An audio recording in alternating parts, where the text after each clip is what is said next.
तखत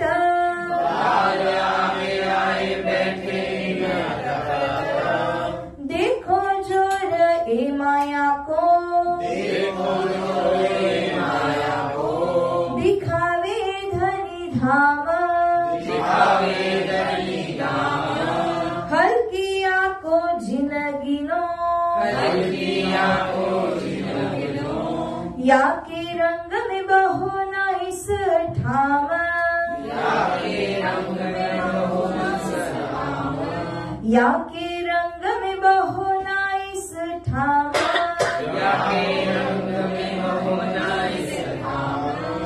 बोले श्री प्राणनाथ प्यारे की जय। प्यारे सुंदर साथ जी, हमने कल की मजल के अंतर्गत श्रवण किया कि किस प्रकार से माया अपनी शक्ति को दिखाती है। ऐसे परम पूजनीय सतगुरु स्वरूप जिन्होंने तारतम महामंत्र को उतारा है एवं उनके सर्वाग्रगण्य शिष्य श्री महराज, इन दोनों के बीच में आकर के ये माया कैसे हस्तक्षेप डालती है, कैसे पर्दा डाल देती है। इसीलिए अगर आप षट्ऋतु वाणी को पढ़ेंगे, उस षट्ऋतु वाणी के अंदर श्री इंद्रावती सखी ने सद्गुरु स्वरूप के प्रति विरह का गायन किया है।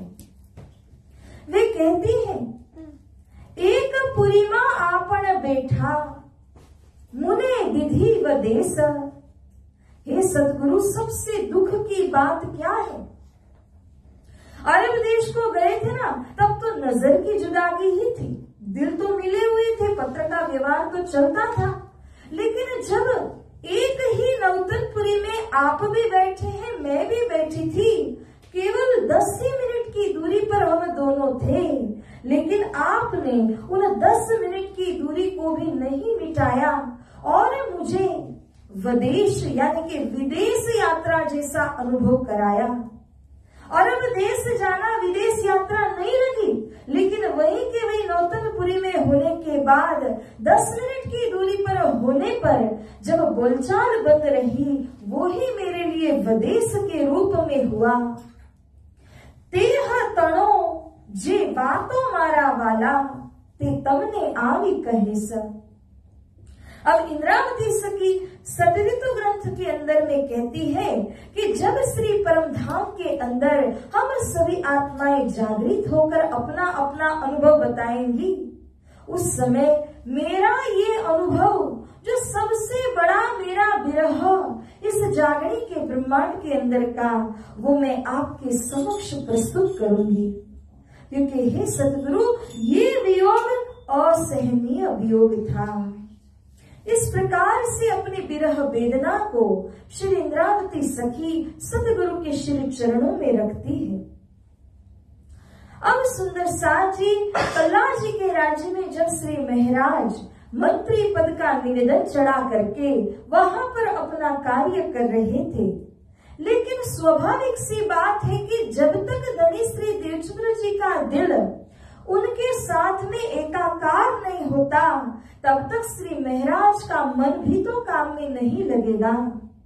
इसीलिए श्री महराज वहां पर काम तो कर रहे, लेकिन निरंतर उनके दिल में याद आती है तो सतगुरु की आती है।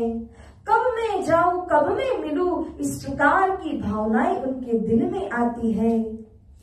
कल्लार जी राजा से भी श्री महराज ने कहा, मोसो अब दुनिया का होए नहीं व्यवहार, एक दिन एकांत में सेवे धनी निराधार। हे मेरे सतगुरु स्वरूप, यहाँ मैं आपको इतना याद कर रही हूँ, मैं आपका इतना चिंतन कर रही हूँ। इंद्रावती सखी कहती है कि बिना आपके मैं रह नहीं पाती।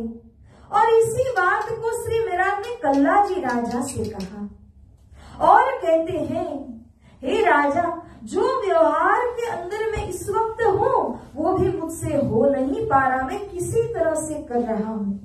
बिना मन के जैसे कोई काम करता है, करने के लिए करना पड़ता है, उसमें कोई आनंद नहीं होता। इसी तरह श्री महराज हमेशा सतगुरु की याद में डूबे हुए हैं, लेकिन कार्य यहाँ पर लौकिक व्यवहार का करना ही पड़ रहा था। तब कहते हैं कि आप मुझसे ये सारा व्यवहार वापस ले लीजिए। मेरे मन में एक ही इच्छा हो रही है कि मैं सतगुरु स्वरूप की सेवा करूं। तब कल्ला जी ने कहा, तेरा है अख्तियार, जिन्हें जानो उन्हें सौंप देवो, सोई करे कार व्यवहार। अब कल्ला जी श्री महराज जी से कहते हैं, हे महराज, मैंने यह सारा व्यवहार आपको सौंप दिया, आप मेरे मंत्री बन गए। अब यदि आपको ऐसा कोई व्यक्ति मिलता है कि जो इस जिम्मेदारी को वहन कर सके, इस रिस्पॉन्सिबिलिटी को जो अदा कर सके, तो उसे आप ये जिम्मेदारी दे दीजिए और आप अपने सदगुरु के पास चले जाइए। लेकिन अगर आपको कोई जिम्मेदार व्यक्ति नहीं मिलता, तब तक तो आप ही को ये सारा कार्यभार निभाना ही पड़ेगा। इस तरह से जब कल्ला जी ने कहा तो श्री महराज वहां से निकल करके वापस नौतनपुरी जा नहीं सके। और दूसरी ओर अगर हम नौतनपुरी के अंदर खिजड़ा मंदिर में विराजमान धनी श्री देवचंद्र जी सदगुरु स्वरूप की बात करते हैं, तो उनकी हालत कैसी हो रही है। अब गीतकार कहते हैं, इन समय श्री देवचंद्र जी की फिरी सूरता निज धाम। श्री देवचंद्र जी की जो सूरता है, जो खेल के अंदर में आई थी सखियों की जागनी करने के लिए, अब वो सूरता पुनः निज धाम की ओर फिर जाती है। और श्री देवचंद्र जी कहते हैं, बुलाए लियाओ श्री महराज को मेरे हजूर इस ठाम। श्री देवचंद्र जी के साथ साथ जो रहते थे, जैसे बालबाई है, बिहारी जी है, एवं हीरबाई और उनकी पुत्री जशोदा है, ये सभी अग्रगण्य थे श्री देवचंद्र जी के समय के। तब श्री सद्गुरु स्वरूप उनसे कहते हैं कि अरे उन महराज को बुला करके लाइए, क्योंकि अब मेरी सुरता परम धाम की ओर फिर चुकी है, यानी शरीर को छोड़ने का समय आ चुका है। जब इस शरीर को छोड़ेंगे और किसी दूसरे में जाना पड़ेगा, कहीं विराजमान होना पड़ेगा, जागने का कार्य दूसरे के दिल से जब कराना पड़ेगा, तो उसकी तैयारी भी तो होनी चाहिए। तो श्री देवचंद्र जी ने श्री महराज जी को याद किया, क्योंकि अपने अंतिम समय के चलते श्री देवचंद्र जी इस बात को समझ गए कि अब मेरे पास ज्यादा समय नहीं है। वे कहते सैयद को सिंध की भाषा में। एक बार श्री देवचंद्र जी ने कहा तो उनका मन रखने के लिए कोई ना कोई श्री महराज के पास में चले जाते हैं और उनको खबर देते हैं कि यहाँ पर श्री देवचंद्र जी आपको याद कर रहे हैं, लेकिन ये नहीं बताते हैं कि श्री देवचंद्र जी की तबीयत नाजुक हो रही है। जब नाजुक तबीयत हो और उस समय अगर कोई याद करता है, तो इसका मतलब कुछ और होता है। और जब ऐसे ही कोई जाकर के कह दे कि हाँ सतगुरु आपको याद कर रहे हैं, तो इस बात में कोई एम्फेसिस ही नहीं होता, सच्चाई भी पूरी तरह से प्रकाशित नहीं होती है। तो ऐसे में यहाँ पर श्री महराज को संदेश क्या दिया कि सतगुरु ने आपको याद किया है। तो महराज को जानते थे कि सतगुरु तो हमेशा मुझे याद करते, लेकिन उनकी तबीयत नाजुक होती जा रही है, इस विषय में उनको बताया नहीं जाता है। तब श्री महराज कहाँ से आएंगे? श्री महराज नहीं आए तो सतगुरु धनी देवचंद्र जी के दिल में और भी इच्छा उमड़ने लगी कि कब श्री महराज आए।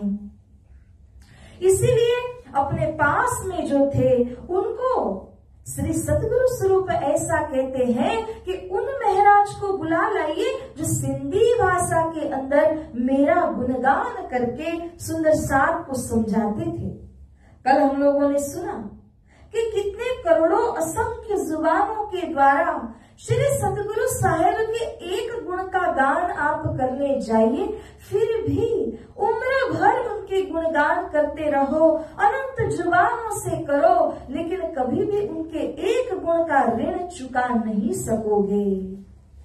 जो सिंधी भाषा में श्री महाराज समझाते थे, सुंदर साथ के आगे बयान करते थे, उन महाराज को बुला करके लाइए, ऐसी जिक्र श्री सतगुरु करने लगे। अब सुंदर साथ जी जो बीच के लोग हैं ना, जैसे बिहारी जी हो गए, बालबाई हो गए, इन सबको लगता है कि यहाँ सतगुरु स्वरूप अपना शरीर छोड़ दें, धाम चले जाएं और महाराज उनसे मिल न सके। क्यों? क्योंकि यही माया का काम है, वियोग डालना, हस्तक्षेप डाल देना। तो इस समय में जो भी बालबाई, बिहारी जी, ये सब नहीं चाहते थे कि सतगुरु महाराज का अंतिम में वो मिलाप हो। इसलिए यहाँ श्री सतगुरु की बात वहां महाराज जी को नहीं बताते, तो महाराज जी कैसे तत्पर होकर के आ सकते हैं। और श्री महाराज हमेशा अपनी प्रणाम भेजते हैं कि सतगुरु के चरणों में मेरी प्रणाम कह दीजिएगा, मैं जरूर आऊंगा, तुरंत आने की कोशिश करूंगा। इस समय मेरे ऊपर सारा मंत्री पद और उसकी जिम्मेदारियां हैं, तो थोड़ा समय मुझे आने के लिए लग रहा है। लेकिन अगर श्री महाराज को पता चले कि देवचंद्र जी की हालत नाजुक है, तो वो एक क्षण का भी विलंब नहीं करेंगे, पर ये बात उनको बताई ही नहीं गई है। अब ऐसे में यहाँ श्री महाराज की बात सतगुरु को नहीं पता चलती, सतगुरु ने कई बात और उनकी अवस्था स्थिति श्री महाराज को पता नहीं चलती, और ऐसे ही दिन पे दिन व्यतीत होते जा रहे हैं। एक बार बिहारी जी को समझा करके भेजा, तो बिहारी जी ने वहां जाकर के कहा, हे महाराज, आप ही कल्ला जी के इतने बड़े राज्य में मंत्री हैं, वहां पिताजी की तबीयत थोड़ी सी खराब है, कुछ सर्दी जुकाम हुआ है, तो ऐसे में एक अमर कस्तूरी नाम की दवाई होती है, बोले आपके राज्य में वो थोड़ी दवा ढूंढ करके निकालिए ना, तो वो दवा हो तो हम देवचंद्र जी को देंगे। श्री महाराज ने तुरंत आज्ञा का पालन किया और वो दवा उनके हाथों से भेजी। अब तक रिवील नहीं किया गया कि सच्चाई क्या है। अब हद होने लगी, एक नहीं, दो नहीं, तीन नहीं, 8 बार, अब तक 8 बार श्री देवचंद्र जी ने किसी न किसी के हाथों से महाराज के लिए संदेश भेजा, पर कोई सच्चाई नहीं बताना चाह रहा है। अब हद हो गई, श्री देवचंद्र जी परेशान हुए कि अब तो मेरा जाने का समय आ चुका है, अभी तक श्री महाराज को बुलाया नहीं गया। श्री देवचंद्र जी के दिल की तड़पन को समझिए तो इस चौपाई से समझना।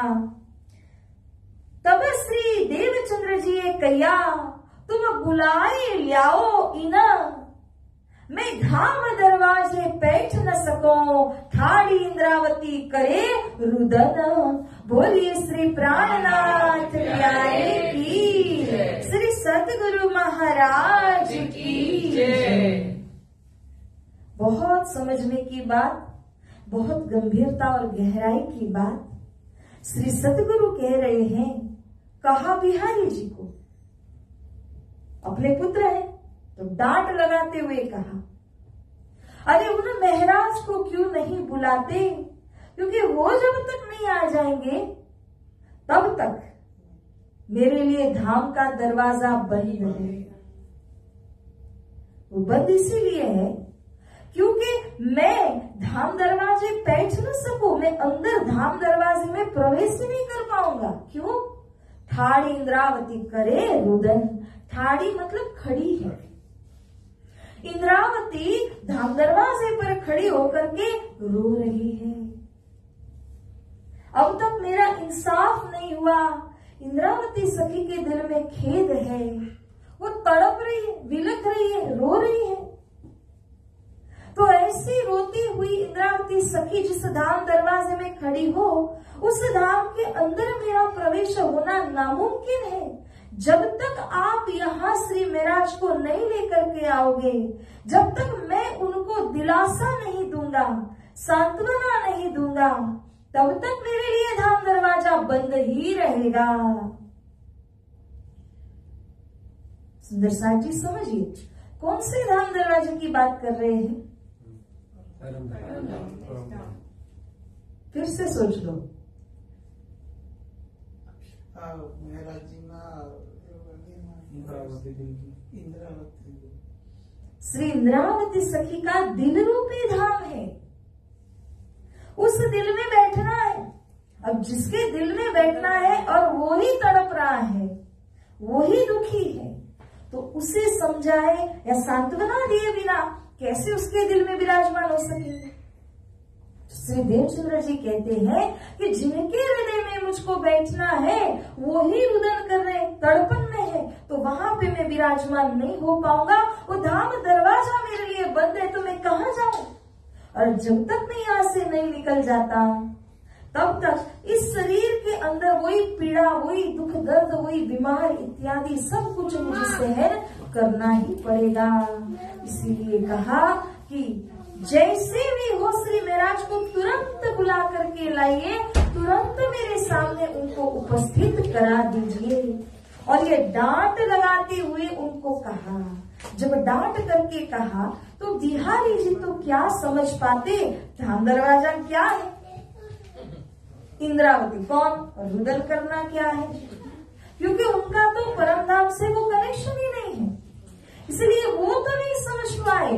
उनको लगा कि मुझे डांट रहे, लेकिन सुना बालबाई नहीं, और बालबाई तो धाम की थी, तो बालबाई तुरंत समझ गई, अरे ऐसी बात है कि अगर हम सोचते कि महाराज और सतगुरु का मिलाप ही ना हो, मगर ऐसा नहीं होगा।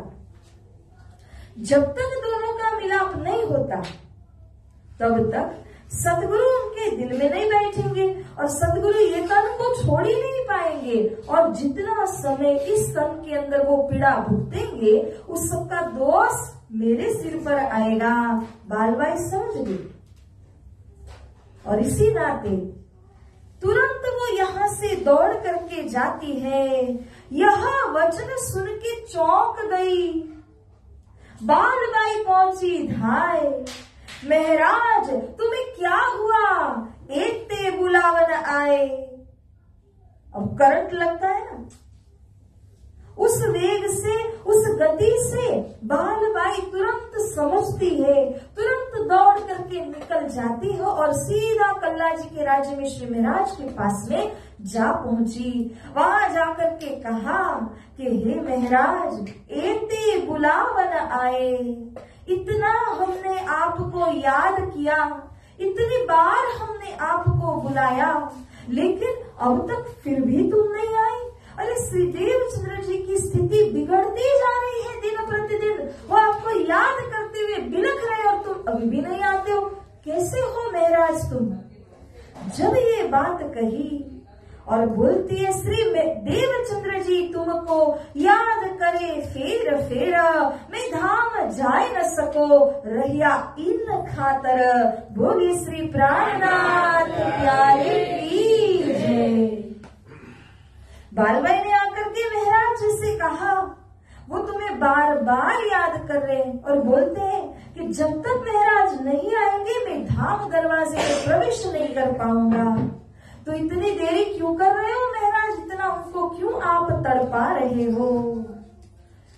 जब इतना ही शब्द कहा बालबाई ने और श्री महाराज ने तुरंत मन बना लिया, ऐसे में थोड़ी कोई डिले करेगा। अगर अपने को मालूम चल जाए कि अपने माता पिता की तबीयत बहुत ज्यादा सीरियस है तो हम वहां पे रह नहीं पाएंगे।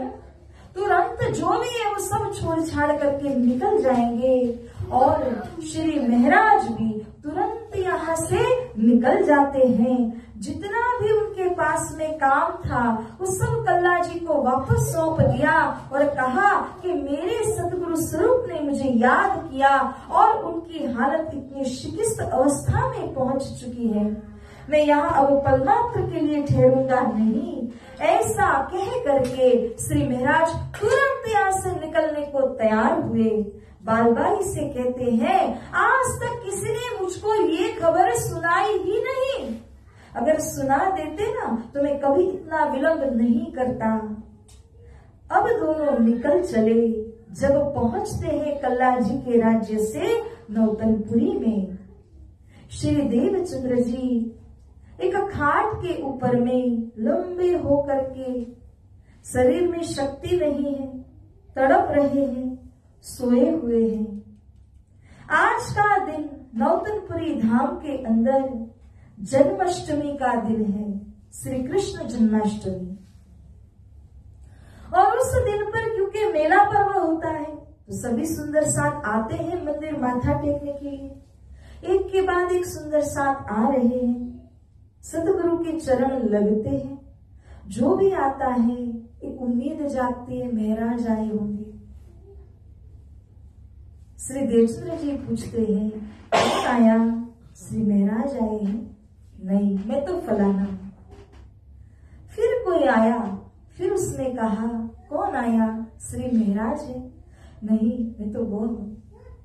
सा करते करते करते सुंदर साथ आते जा रहे हैं, लेकिन श्री महाराज अब तक नहीं पहुंचे। कल्ला जी के राज्य को छोड़ करके जब यहाँ आए और आकर के धनी देवचंद्र जी के चरणों में प्रणाम किया, फिर से पूछा, कौन आए हैं?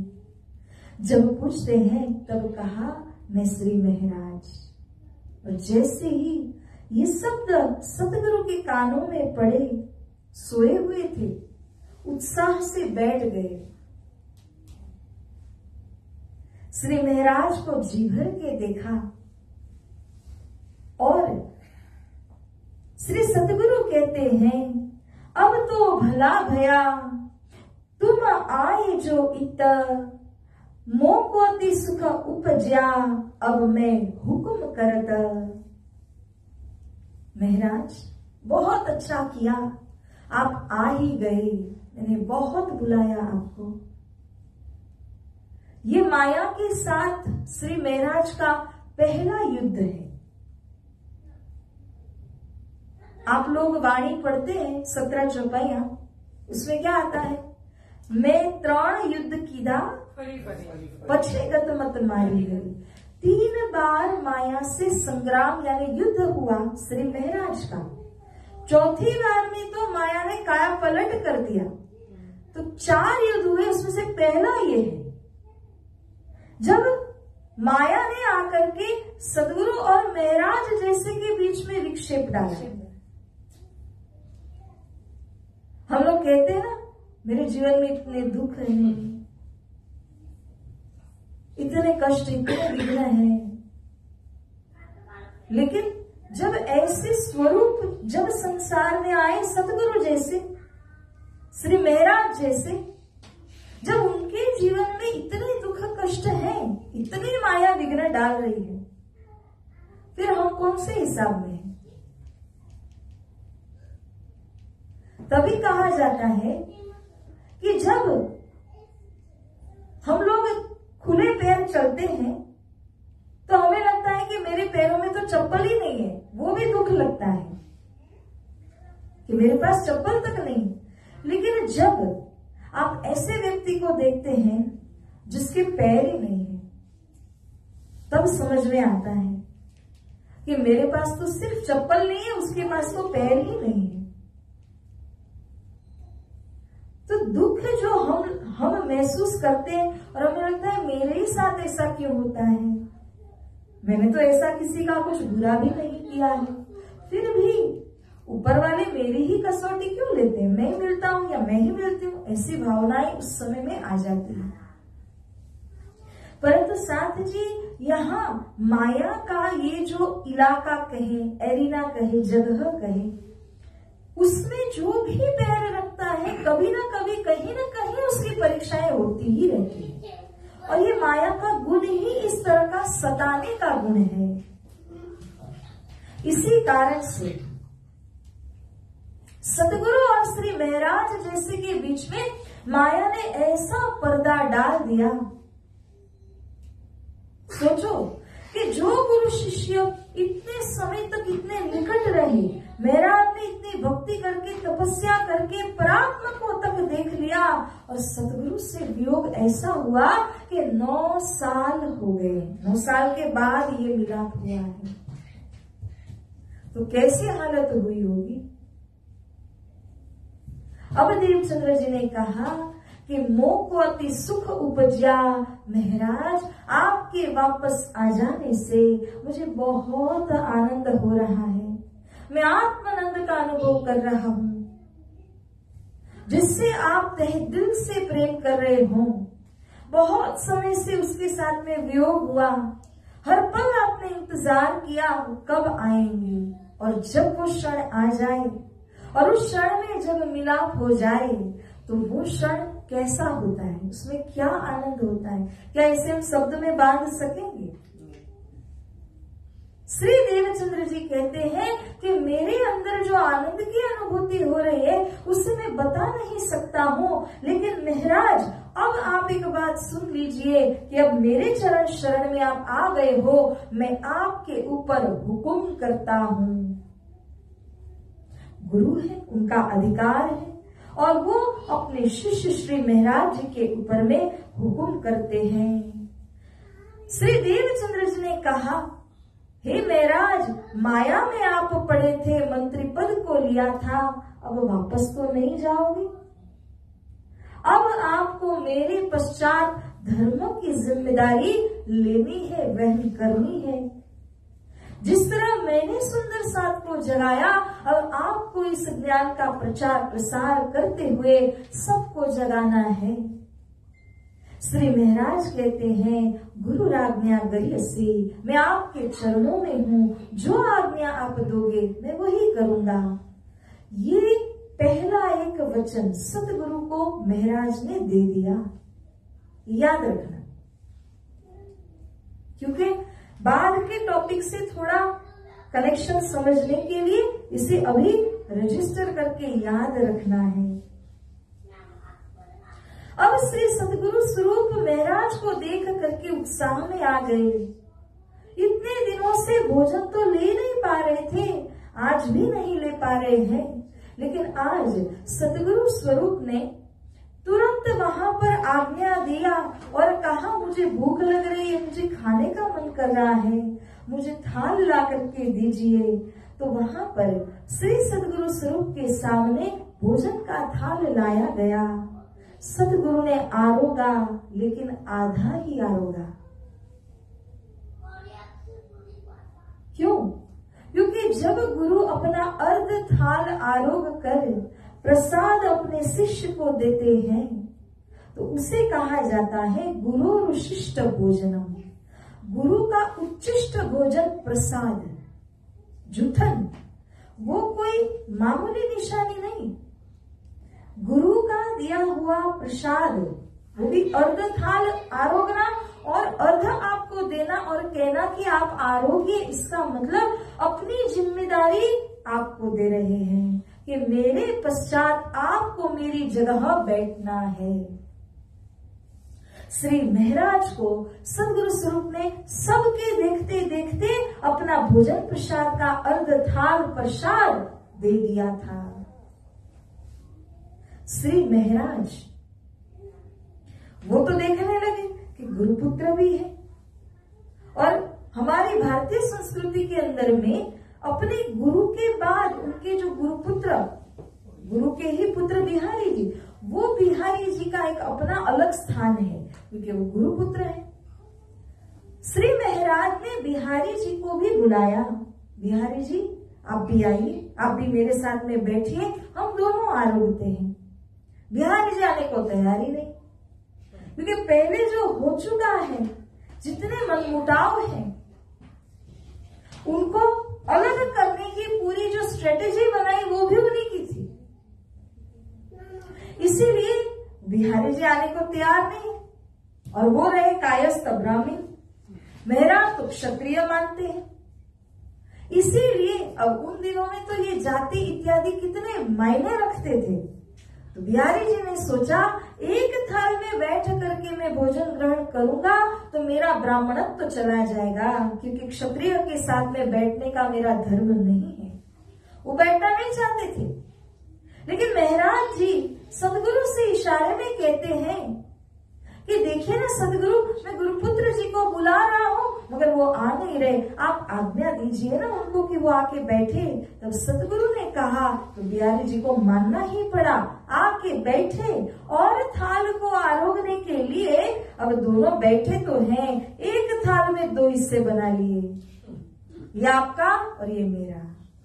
इस तरह से बैठ करके भोजन तो लेते हैं, मगर अंदर तो ऐसा हो रहा है कि मैं कहाँ बैठ गया और मैं किनके साथ में बैठ करके भोजन ले रहा हूँ। अब किसी तरह से यहाँ पर ये प्रसंग होता है। सुन के उत्तर दिया, भला किया अब तुम, काम माया का छोड़ के आए तले हुकुम।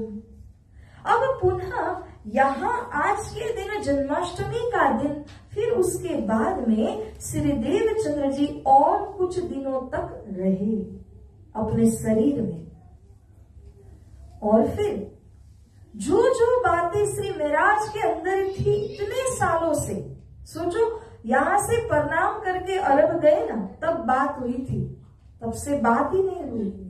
5 साल अरब के, 4 साल यहाँ आने के बाद, तो 9 साल की जुदागी और 9 साल की बातें दिल में लिए हुए हैं श्री महाराज और सदगुरु भी। तो दोनों को एक दूसरे का अनुभव लेना देना है। मगर जो लोग इनके विरोधी हैं, वो नहीं चाहते कि दोनों मिले और पहले की बातें करें और कुछ क्लेरिफिकेशंस इन दोनों के बीच में हो जाएं। इसीलिए सब कोई पहरा देते, एकांत होने नहीं देते दोनों के बीच में। लेकिन ऊपर वाले की जहां चलती है वहां किसी की नहीं चलती।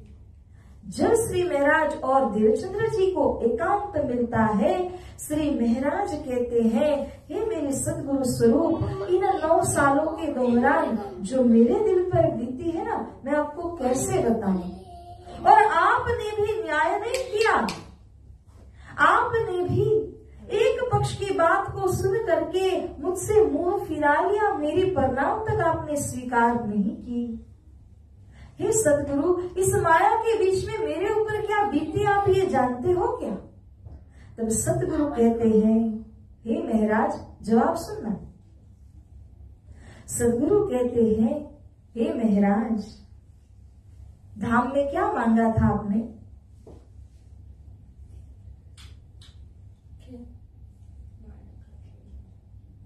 हमने क्या उछल उछल के धाम में क्या मांगा श्रीराज जी से? माया दिखाइए, असत क्या होता है, जड़ क्या होता है, दुख कैसा होता है, देख ली माया। सतगुरु कह रहे, हे महाराज, जो आपने मांगा था वही आपको धनी ने दिखाया है।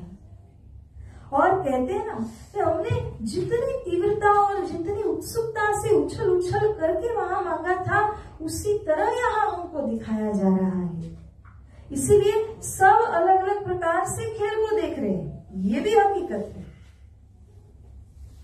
जैसे धाम में जो तामसियां थी, उनको बड़ा आवेश था कि हम खेल देखे, वो राजसी स्वाद से तो उनके पीछे थी। जिसने जितना मांगा, जैसा मांगा, जैसे जिसकी दिल की भावना राजी, तो सब जानते हैं। इसीलिए उनके दिल की इच्छा को पूर्ण करने के लिए ऐसे ही माया को यहाँ पर दिखाया जा रहा है। तब सतगुरु उनसे कहते हैं, हे महाराज, जिस माया को धनी से मांगा था वो देख लिया। मेरे मन में तो इतना ही विश्वास था आपके प्रति कि बालबाई ने जिस तरह का प्रण लिया कि मैं कुएं में कूद जाऊंगी, जान दे दूंगी, स्त्री हत्या की पगड़ी आपके सिर पर बांध करके जाऊंगी, ऐसा कोई भी वचन आप करना तो दूर की बात, लेकिन सोच भी नहीं सकते कि सदगुरु को कलंक लगे या सदगुरु के ऊपर कोई ब्लेम आ जाए। तो आप पे विश्वास था मेरा, इसलिए मैंने आपसे मुंह मोड़ लिया। आप मुझे समझेंगे, आप गलत नहीं करेंगे। जब श्री महाराज ने इतना सुना, इतना समझा कि मेरे सतगुरु का इतना विश्वास मेरे ऊपर में है, तब दिल पिघल गया। और जो जो दिल के अंदर बातें थी श्री महाराज के, वो सब कुछ उनके इतने वचनों के द्वारा नेस्त नाबूद हो गई, निकल गई अपने आप ही दिल से कि मेरे धनी का इतना विश्वास है मेरे ऊपर में। अब सुंदर साथ जी, दोनों के दिल में जो जो बातें थी इतने सालों की, वो सब कुछ क्लैरिफाई हो जाता है और सारी की सारी चीजें एक साथ में निर्मूल हो जाती है। और इसके बाद महाराज का दिल अति पावन हुआ। जो भी विरह वियोग की बातें थी वो चरणों में रख दी। इसीलिए कहा कि सदगुरु चरण को क्षेत्र है, जहां जाए सब सोकर। सदगुरु के श्री चरण है। हमारे भी जीवन में कभी ऐसी स्थिति बने ना, सदगुरु को स्मरण कीजिए। हम आगे गाते भी हैं, वंदो सदगुरु के चरण, करो सो प्रेम प्रणाम। क्यों? अशुभ हरण मंगल करण। श्री देवचंद्र जी ने, सदगुरु धनी श्री देवचंद्र जी के नाम में ही वो ताकत है कि केवल नाम स्मरण करने से। अब देवचंद्र जी कहा वो छवि आपके सामने प्रकटित हो गई, और जैसे ही स्मरण किया वैसे ही वो जो करोड़ों विघ्न आने वाले थे उनका नाम लेते ही विनाश हो जाते हैं। इतनी ताकत तो सदगुरु के नाम में है और उनके स्मरण में है। तो प्यारे सुंदर साथ जी, कहने का भाव अपना ये बनता है कि जब जीवन के अंदर ऐसी कोई बात आ जाए, हम गाते भी है ना, जब कोई नहीं आता मेरे सतगुरु आते हैं, जब कोई नहीं आता मेरे सतगुरु आते हैं, मेरे दुख के दिनों में वो बड़े काम आते हैं, मेरे दुख के दिनों में वो बड़े काम आते हैं। ये सतगुरु की महिमा समझो। देखो, हम अभी तक ऐसे ही नहीं सुन रहे, हम अभी तक सुन रहे ये सारे फैक्ट्स को दिल में उतारने के लिए। अगर इस समय आपने अपने दिल में ये सब उतार लिया ना, तो जब भी मुसीबत की घड़ी आएगी ना, ये चीज ऑटोमेटिकली दिल से रिफ्लेक्ट होके बाहर आएगी। आपको याद आएगा कि मुझे सतगुरु के चरणों का स्मरण करना है, और ये स्मरण करने के बाद वो मेरे सारे विघ्न का हरण कर लेंगे, बाधाओं का हरण कर लेंगे, वो मेरी रक्षा करेंगे। ये विश्वास आपके अंदर ये बीतक उत्पन्न करता है, प्रकट करता है। तो सुंदर साथ जी, यही भाव श्री महाराज का कि अपने सारे विरह को सदगुरु के चरणों में ले जा करके अर्पण कर दिया, मन को निर्मल कर दिया। लेकिन अब दूसरा यहाँ का जो अब स्टेज परिवर्तन होने जा रहा है। अब आगे सुंदर साथ जी, श्री देवचंद्र जी ने सोच लिया कि अब मुझे मेरा तन परित्याग करके मेरे दूसरे जामा में प्रवेश होना है। होता है ना कि जब धनी आपको समझाने के लिए आए, बार बार समझाते हैं, आप समझ नहीं पाते हैं। अब धनी हताश हो गए, निराश हो गए। धनी को लगा मैं कितना मेहनत क्यों ना करूं, तो ये मानती ही नहीं है, तो समझती ही नहीं। तब धनी क्या करते हैं, वहां से अंतर्ध्यान हो जाते हैं। होंगे कि नहीं? लेकिन अंतर्ध्यान होने के बाद भी क्या वो आपकी बाह छोड़ देंगे? ऐसा नहीं होगा। वो अंतर्ध्यान की लीला करेंगे, लेकिन बाह छोड़ेंगे नहीं। हाथ पकड़ा है, हाथ थामा है, उसे नहीं छोड़ेंगे। तो सतगुरु ने भी सोचा कि मैं 313 को इतना अच्छे प्रकार से जागृत कर रहा हूँ, ये सभी कृष्ण दर्शन में और ब्रजरास में खोए हुए हैं। हालांकि मुझे पकड़ाना था तारतम को। आड़िका क्यों हुई थी? तारतम को पकड़ाने के लिए हुई थी। तब सतगुरु ने सोचा कि जब तक ये दर्शन स्पर्शन की लीला पूरी नहीं होगी ना, तब तक इनकी पूरी फोकस और दृष्टि तारतम में नहीं आगे बढ़ेगी। तब सतगुरु ने अपना तन परित्याग करके श्री प्राणनाथ जी के अंदर विराजमान हो और वहां से आगे जागने के लीला को बढ़ाओ, ये चीज अपने दिल में ली। तब सतगुरु स्वरूप धनी देवचंद्र जी यहाँ से अपना तन परित्याग करने के लिए तैयार हुए। सुंदर साथ जी, जन्माष्टमी से लेकर के जब से श्री महाराज सतगुरु के चरणों में आए हैं, तब से लेकर 22 दिनों तक संजोग रहा सतगुरु और श्री महाराज का। और आज के दिन धनी श्री देवचंद्र जी को मालूम है कि आज मुझे तन को परित्याग करना है, लेकिन श्री महाराज और सदगुरु का संबंध ऐसा है ना, जैसे बर्फ और ठंडी का होता है, सूर्य और गर्मी का होता है। बर्फ ना हो तो ठंडक की अनुभूति भी नहीं रहेगी, सूर्य ना हो तो गर्मी की भी अनुभूति नहीं रहेगी। ऐसा ही संबंध सदगुरु श्री महाराज का है। अगर सदगुरु महाराज के सामने शरीर छोड़ते तो श्री महाराज वहां पर खड़े नहीं रह पाते। सदगुरु तन छोड़ रहे, ये देखते हुए श्री महाराज भी तन परित्याग कर देते। ऐसा उनका सदगुरु के प्रति भाव, प्रेम और निष्ठा, लगन सब कुछ है। सदगुरु जानते हैं कि मेरे बाद श्री महाराज की जिम्मेदारी है। श्री महाराज ने तन छोड़ दिया अगर, तो जिम्मेदारी को वहन कौन कर पाएंगे। तो इसीलिए सदगुरु स्वरूप ने श्री महाराज को खुद बुलाया। कहते हैं, हे महाराज, जब से आप धरोल से कला जी के राज्य से वापस आए हो, तब से लेकर आज 22 दिन हो रहे हैं, आप अब तक अपने घर नहीं गए। आप यहीं पे मेरी सेवा में ही खड़े हो। लेकिन आपके घर वाले क्या सोचते होंगे, 22 दिन हुए, 10 मिनट की दूरी पर है, फिर भी घर नहीं आते। तो एक काम करिए महाराज, आज आप घर जाइए।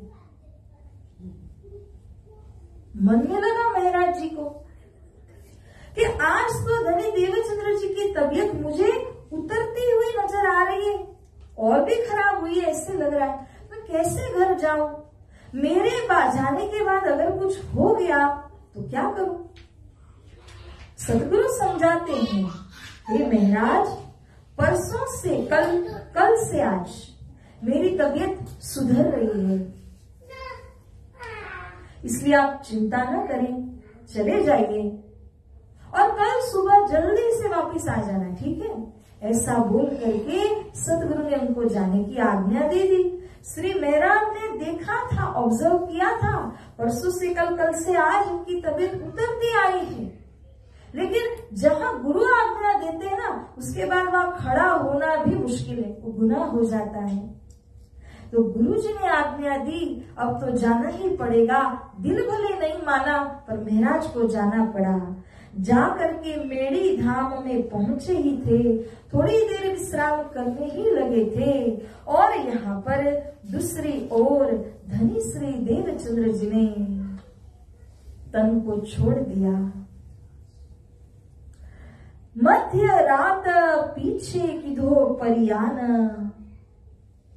मध्य रात 12 बजे, उसके बाद सदगुरु धनी श्री देवचंद्र जी ने तन को छोड़ करके अपना रास्ता पकड़ लिया और तन छोड़ करके कहाँ विराजमान हुए?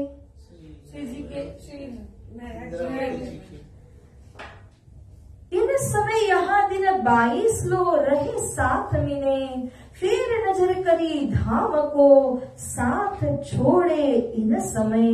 बोलिए श्री सतगुरु महाराज की, श्री प्राणनाथ प्यारे की, श्री कृष्ण कन्हैया लाल की। सुंदर साथ जी, विक्रम संवत 1712 बुधवार का दिन, चौदशी की तिथि, शुक्ल पक्ष और भादो मास। इस तिथि पर श्री देवचंद्र जी ने तन छोड़ दिया, सुंदर 7 समुदाय से अलग हुए, जुदे हो जाते हैं। पूरे 22 दिनों का संजोग हुआ। उसके बाद धनी देवचंद्र जी ने तन को परित्याग किया और श्री महाराज तो मेड़ी में थे। यहाँ सभी सुंदर साथ हैं, लेकिन जब श्री महाराज जी को ये सूचना सुबह में मिली कि सतगुरु ने तन परित्याग कर दिया है, अब दिन पे जो बीती है ना, वो तो श्री महाराज ही जानते हैं कि मुझे ऐसा बहाना बना करके वहां से भेज दिया। अब समझ में आया ऐसा क्यों किया होगा सदगुरु ने? महाराज जी को यदाग्नि करनी है, महाराज जी भी कर दे, अपना त्याग नहीं कर दे, उनके साथ साथ अपने आप को भी। जब श्री महाराज को यहाँ से भेज दिया, सदगुरु स्वरूप ने तन छोड़ करके सीधा उनके दिल रूपी धाम में ही प्रवेश किया।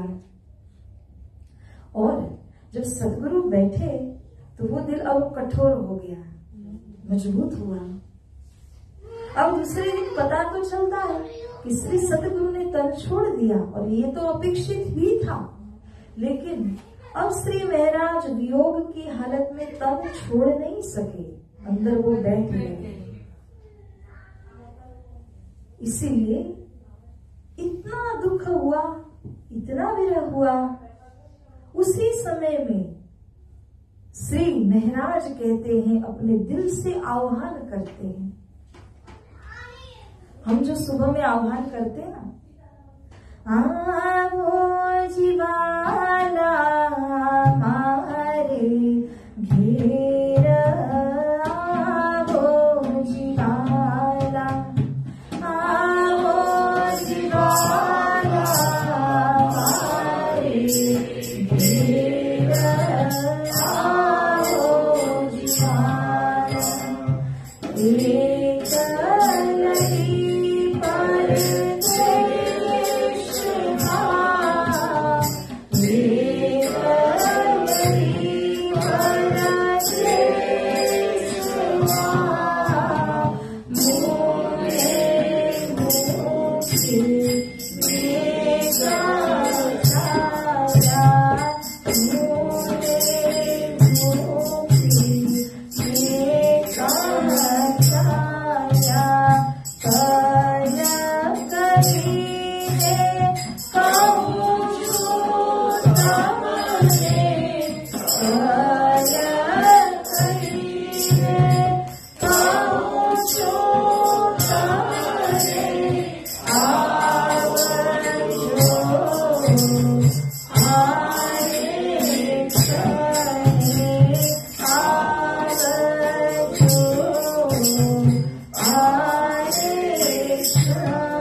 प्यारे सुंदर साथ जी, इस प्रकार से ये आह्वान है। आओ जी वाला क्या है? वाला यानी प्रियतम। प्रियतम धनी से इंद्रावती सखी आह्वान करती है, हे मेरे कृष्ण, हे मेरे पूर्ण ब्रह्म परमात्मा, मेरे हृदय में आकर के विराजमान हो जाइए। एक लड़ी मुझे अकेले क्यों छोड़ दिया, वो भी परदेश की भूमिका में। आप मेरे रक्षक हो, स्वामी मालिक हो, लेकिन अकेली छोड़ करके क्यों चले गए? कल का दिन तो फजर यानी जागने की लीला है। जागने की लीला के अंदर आपको मेरे साथ होना चाहिए, मगर आप मुझे छोड़ करके परदेश में चले गए। हे सदगुरु, और कहीं नहीं जाना, मारा मन ना मनोरथ पूर्ण कर जो। मेरे मन की जो महत्वाकांक्षाएं हैं वो किस बात को लेकर है? तो सुंदर साथ की जागनी करने के लिए है। इस मनोरथ को आपने पूर्ण करना है तो आप मेरे हृदय में आकर के विराजमान हो जाइए। उसके सिवा मैं ये कार्य कैसे कर पाऊंगी? तो आह्वान करते मेरे दिल में आकर के बैठ जाइए। सदगुरु पहले ही बैठे। सुंदर साथ जी, इसी आह्वान को हम बोलते हैं, पर ऐसी भावना आती है हमारे अंदर, हम कैसे बोल देते हैं? 2-3 चौपाइयां हैं, आओ जीवाला हमारे घेर, क्योंकि सुबह हमारे अंदर वो उतावली है, कुछ और करना है, आगे जाना है। और इंद्रावती सखी के अंदर वो गहराइयों का भाव, वो यहां से पता चलता है। हर वाणी का अपना भाव है साथ जी। ये भाव को लेकर के अगर आपने बोला है ना, तो केवल और केवल सेवा पूजा मात्र कीजिए, ज्यादा नहीं, सिर्फ सेवा पूजा बहुत है, सफिशिएंट, कि वो आपके दिल के भाव को डेली परिवर्तन करने में सक्षम है। और उसको नियम से कीजिए बस। और फिर आपके हृदय के भाव इन सेवा पूजा के ये सारी चीजों के द्वारा परिवर्तन होते होते जाएंगे। अब धनी श्री देवचंद्र जी तो चले गए, दूसरी ओर महाराज को याद आती है कि मुझे तो भविष्य की जिम्मेदारी सौंप करके गए हैं। उस जिम्मेदारी में क्या था? सदगुरु ने पहले क्या कहा था उस दिन? साकुंडल और सकुमार को जगाने की बात कही थी। करी के मेला 7 को और 24,000, रास जागने खेल के पहुंचो धाम मंजार। हे महाराज, आपकी ये जिम्मेदारी होगी। ध्यान से सुनिएगा, ये सतगुरु जो अपनी जिम्मेदारी महाराज को दे रहे हैं वो क्या है? हमें लगता है सतगुरु जिस गादी पे विराजमान है वो महाराज को दी, वो अपने सिर का ताज महाराज को दिया, पर वो ताज कैसा ताज है? देखो जिम्मेदारी कितनी बड़ी है उसके पीछे। कि सदगुरु ने कहा साकुंडल सुकुमार को ढूंढ करके निकालना, 12,000 को जगाना, 24,000 को अक्षरधाम का संदेश देना, इन सब को लेकर के जागनी रास लीला रचाना। जागनी रास क्या है? आपने रास तो सुना, जैसे रास लीला हुई थी इसी तरह जागनी के ब्रह्मांड के अंदर यही सारी रास लीला फिर से होगी। कैसे होगी? तो जब आपके अंदर प्रश्न है, हम सब में प्रश्न है, कोई इस बात को डिनाई नहीं कर सकता कि मेरे दिल में प्रश्न नहीं है, सब में। यही प्रश्न एक डांडिया समझो, रासलीला खेलते हैं ना, तो हम डांडिया रास खेलते हैं, उसमें एक डांडिया होता है वो हमारे हाथ में है, दूसरा डांडिया हमारे सदगुरु के हाथ में है।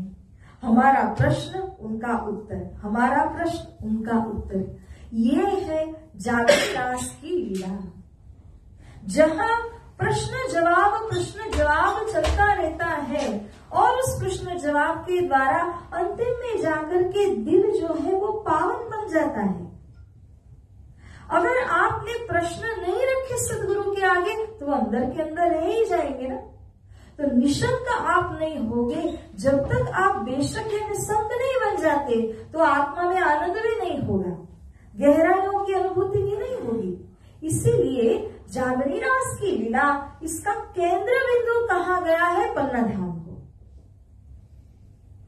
जहां श्री प्राणनाथ जी ने दोनों प्रकार से जागनी रास लीला खेली है। दोनों प्रकार से मतलब जैसे रास खेला जाता है, हम लोग भी खेलते हैं ना, समय समय में रास की रामत खेलते हैं, इस तरह का रास भी श्री प्राणनाथ जी ने सुंदर साथ के साथ खेला है। एक दूसरा आत्मीय जो अंदर की बातुनी चीजें होती हैं, उस प्रश्न को सुलझाने की लीला को भी रास कहा, क्योंकि उसको जागनी की लीला कहा है। तो दोनों को मिला लीजिए, जब आप प्रश्न उत्तर वाला रास खेलेंगे तो जागनी होगी, तो जागनी की रास लीला इसे भी कहते हैं। साथ ही ये जागनी रास लीला खेलने का जो उत्तरदायित्व जिम्मेदारी दिया वो श्री महाराज को सदगुरु स्वरूप देते हैं। अब यहाँ साथ जी समझने की बात है कि सदगुरु ने जब तन छोड़ दिया तो सभी सुंदर साथ अपने अपने घर में डिप्रेस होकर के बैठ गए। यहाँ निरंतर कितने वर्षों से, जब से सदगुरु को तारतम्य मिला, 34 वर्षों से कभी राज मंदिर, कभी चाकला मंदिर, कभी खिजड़ा मंदिर में, लेकिन निरंतर सत्संग सदगुरु ने किया है। भजन कीर्तन की धूम मचती आई है, कभी कोई कमी नहीं हुई। जैसे ही सदगुरु ने तन को परित्याग किया, उसके बाद काहू ना तो श्री धाम को, अब किन्हो नहीं विचार, को आयो को कित को गयो, रही न हृदय सार। सुंदर साथ के बीच में भी तो एक नाता होता है ना। हमारा नाता सदगुरु से है और आपस में भी तो है, हम तो परिवार है। जब परिवार के मुखिया चले गए, लेकिन ये तो उन्होंने नहीं कहा कि मेरे बाद भजन कीर्तन मत करना, सत्संग मत करना। वो तो यही चाहते हैं कि आप मिल करके रहें, संगठित होकर के रहें, तब माया आपका कुछ बिगाड़ नहीं पाएगी। लेकिन यहाँ तो उल्टा ही हो गया कि सभी सुंदर साथ अपने अपने घर में बैठ गए, कोई मिलने नहीं आ रहा, कोई सत्संग करने के लिए जुड़ता नहीं है, कोई भजन कीर्तन करने के लिए भी नहीं उपस्थित होता। तो खिजड़ा मंदिर हो, चाकला मंदिर हो, उसमें तो कीड़े मकोड़े चलने लगे। सुंदर साथ ने आना छोड़ दिया और इस समय 1.5 महीने तक श्री राज जी ने परीक्षा की कि सुंदर साथ अपने अपने घरों में रहा, अलग हो गए। ये भी तो माया है, माया की करतूत है। कहते का दिन पीछे बालवा इत आई, आय के श्री महाराज के घरों ये खबर आई। बालबाई को राज्य ने ही ये सुझाव दिया और बालबाई दौड़ पड़ी, महाराज के घर पे जाती है। वहां जाकर के कहा, हे महाराज, जागने की लीला का क्या होगा? क्या सदगुरु ने कहा था मेरे बाद सब घर में बैठे रहना, कोई मंदिर मत आना, कोई सत्संग मत करना, कोई भजन मत गाना? कहा था। आप इस तरह बैठ गए हो, सुंदर साथ इस तरह बैठ गए हैं, तो जागनी लीला कैसे होगी? सदगुरु ने कहा, पसर से 14 भवन को कैसे होगा? जब इस प्रकार की बात करती है और फिर कहा, श्री महाराज सो मसलहत करने बैठी जब, क्या करना है तुम्हें रया काम धाम का सब। मसलहत करना मतलब सलाह, कंसल्टेशन करना। वो सीनियर है, इसलिए महाराज से मसलहत करने के लिए बैठी हुई है और कहती है, अब जागने के कार्य को आगे कैसे बढ़ाओगे? आपको जिम्मेदारी दी है ना सदगुरु ने। फिर देखो यहाँ बारीकी देखो, ये प्रसंग के अंदर है। अब क्या बोलती है, निस्बत नस्ली से करे तो बिहारी जी है सिरदार। सदगुरु की गादी खाली है, खाली गादी बोल नहीं सकती। गादी पे कोई विराजमान हो तो वो ही बोलेगा, वो ही प्रचार करेगा। खाली गादी को देखो, वो बोलेगी, हे महाराज, सदगुरु देवचंद्र जी की वो पावन गादी खाली पड़ी है। सदगुरु ने आपको जिम्मेदारी दी है और आप घर में बैठे। हे महाराज, अगर इस गादी पे गादीपति बिठाए जाएं, निस्बत यानी संबंध नस्ली से है। वो नस्ली माने जिनसे खून का संबंध होता है। 2 संबंध है, हमने पहले ही कहा ना, एक जिनसे खून का संबंध है और दूसरा जिनसे आत्मा का संबंध है। तो खून का संबंध बिहारी जी से है। श्री राज जी ने बालवाई के मुख से बुलवाया कि बिहारी जी है सिरदार। मेरा चौंक गए। क्यों चौंक गए? सदगुरु ने शुरू से कहा है, मेरे पीछे महाराज, मेरे बाद श्री इंद्रावती। हर बार कभी नहीं कहा मेरे पीछे बिहारी जी। अपने पुत्र है ना, फिर भी नहीं कहा, क्योंकि उनमें वो कैलिबर नहीं है, वो ताकत उनमें नहीं है जो महाराज में है, वो धाम के हैं। तो इसीलिए सतगुरु स्वरूप ने कभी नहीं कहा कि मेरे पीछे बिहारी जी। और बालबाई ने कहां से ये लेकर के आई कि सतगुरु की गादी के ऊपर बिहारी जी को बिठाया जाए? महाराज जी ने तुरंत सोचा ऐसे महापुरुष होते हैं ना, ऐसे स्वरूप जो होते हैं, उनकी पहचान उनके विचारों में मिलती है। वो तुरंत सोचते हैं, with in a flick of a second उनको निर्णय मिल जाता है। महाराज ने तुरंत निर्णय लिया, मुंह पे हाव भाव भी नहीं बदले कि क्यों आपने बिहारी जी का नाम लिया। धक्का तो लगा था, पर मुंह के हाव भाव नहीं बदले, सीधा अंदर के अंदर बात का निर्णय होकर के जवाब देते हैं। पहले श्री बिहारी जी को मैं बैठाऊं इतर, कदम लाग सेजदा करो तब साथ भी आवे इतर। बालबाई यही बात है सिरे, ये जो बात आपने बताई वो श्रेष्ठ सिरे है, बिहारी जी को बिठाने वाली बात। ऐसा श्री महाराज ने क्यों किया? वो शब्द प्रचार कर सके। कौन वो? गादी पर बिहारी जी बैठेंगे तो वो कैसे प्रचार करेंगे?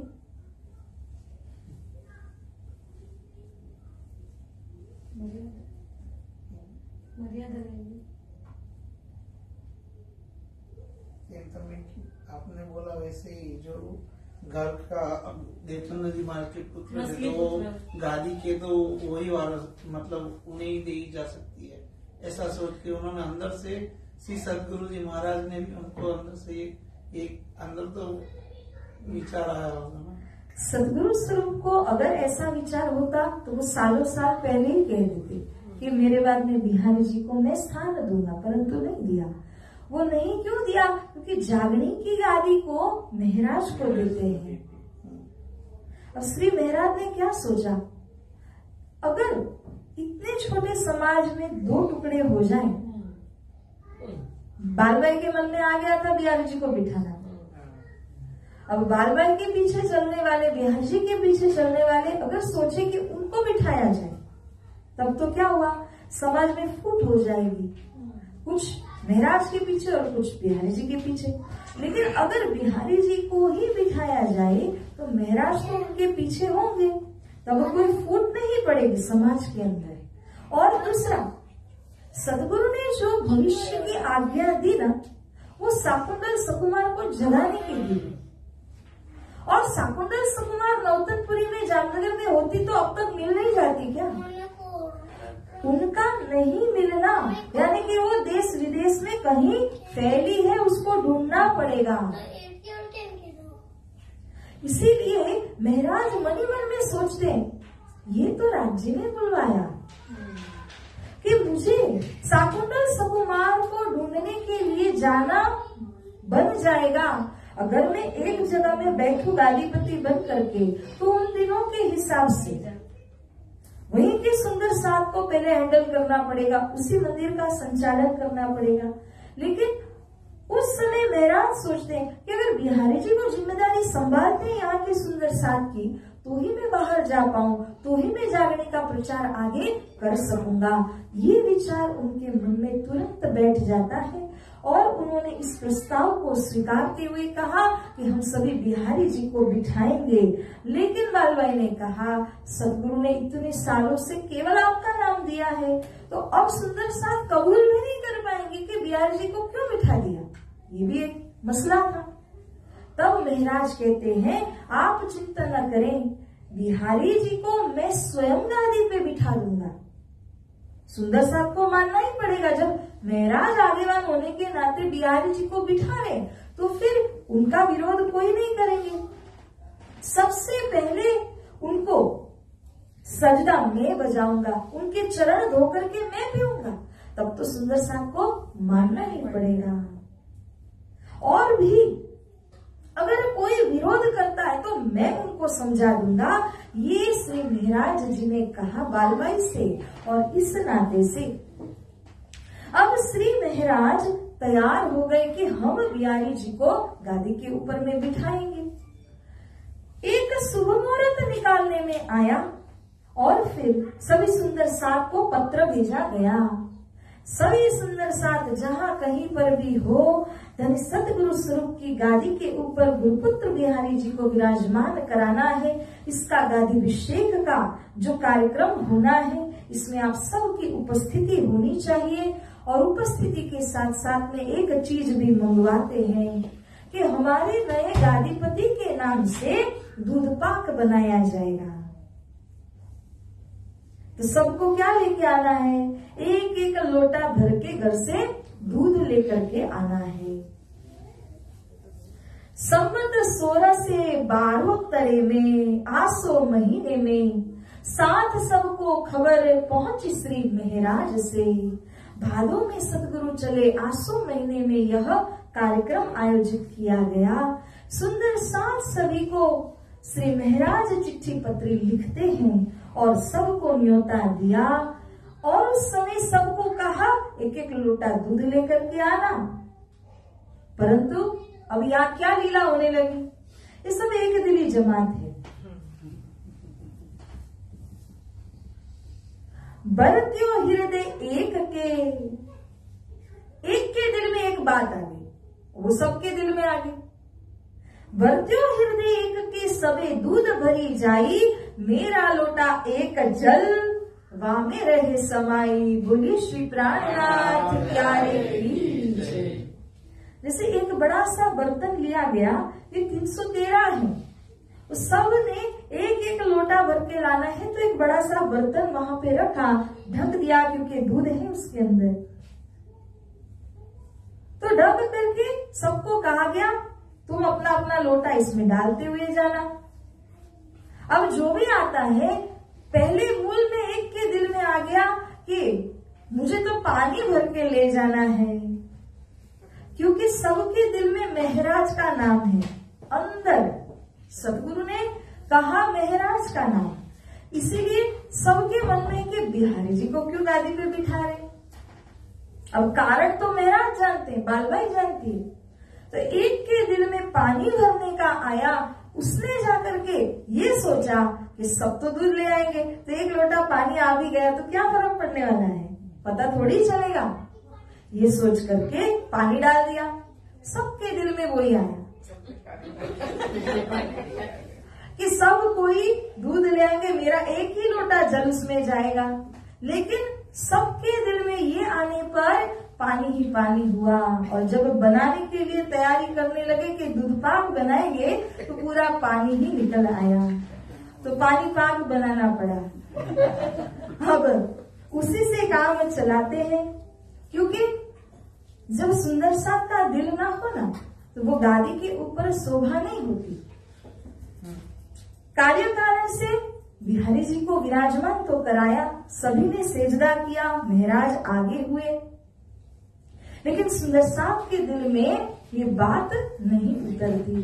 तो श्री महराज ने क्या किया, जैसे अग्रगण्य ट्रस्टी हुआ करते थे सदगुरु के, उनमें से एक नाथा जोशी थे, ठट्ठा नगर वाले। अब ऐसे ऐसे मुख्य ट्रस्टी तो प्रश्न उठाएंगे ही कि क्यों वहां पर बिहारी जी को बिठाया जहां पे आपको विराजमान होना चाहिए था। श्री महराज ने उनको भी समझाया, एकांत लेकर के, मीटिंग एकांत में होती है क्योंकि आम सुंदर साहब के बीच में नहीं होती। और तब श्री महराज ने उन्हें भी समझाया कि देखिए ऐसी समस्या है कि मुझे सदगुरु ने शाकुंतल सुकुमार को जगाने की बात की है, तो मैं यहाँ पे बैठा रहूंगा, मंदिर का घंटा ही बजाता रहूंगा, तो फिर शाकुंतल सुकुमार को ढूंढने के लिए बाहर कौन जाएगा, प्रचार कौन करेगा, विचार करो। ऐसा कह करके श्री महराज जी ने सबको समझाया और एक जिम्मेदारी ली। सुंदर साहब क्या चाहते थे कि सतगुरु की तरह ही कोई यहाँ बैठ करके वाणी की चर्चा सुनाए, ब्रजरास की लीला सुनाए।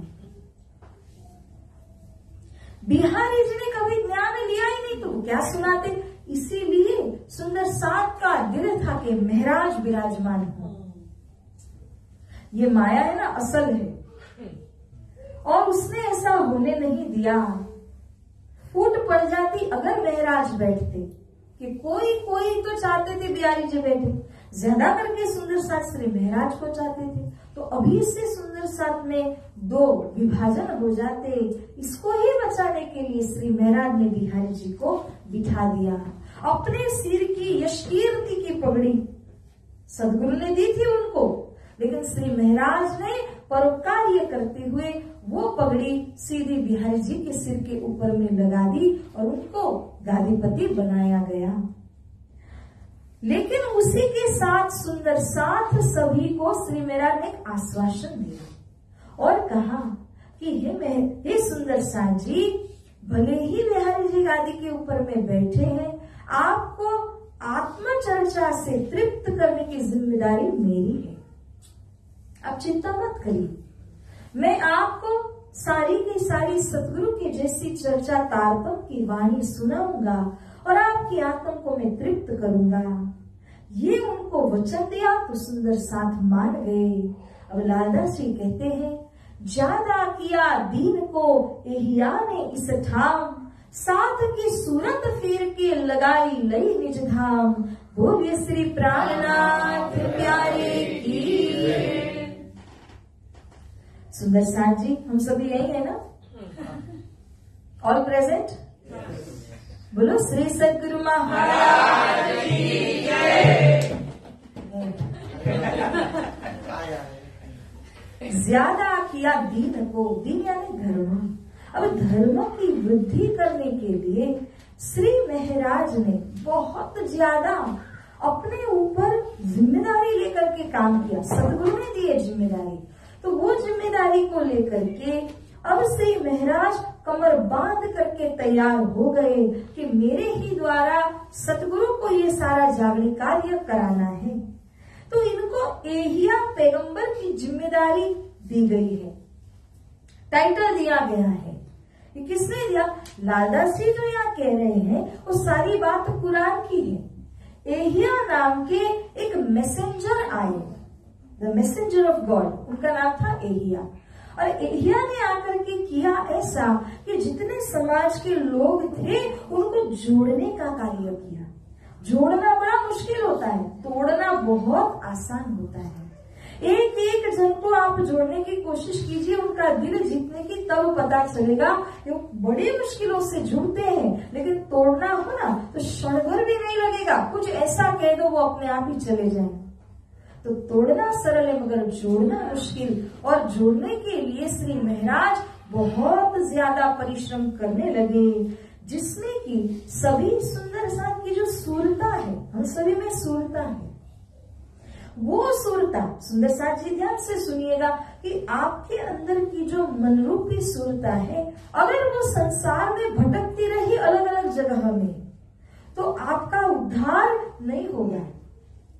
लेकिन अगर वो सूरता निजधाम में लग गई, परम धाम में लग गई, फिर उसके बाद आप दुनिया के सब कार्य करते रहिए, वो सब सफल हो जाएंगे।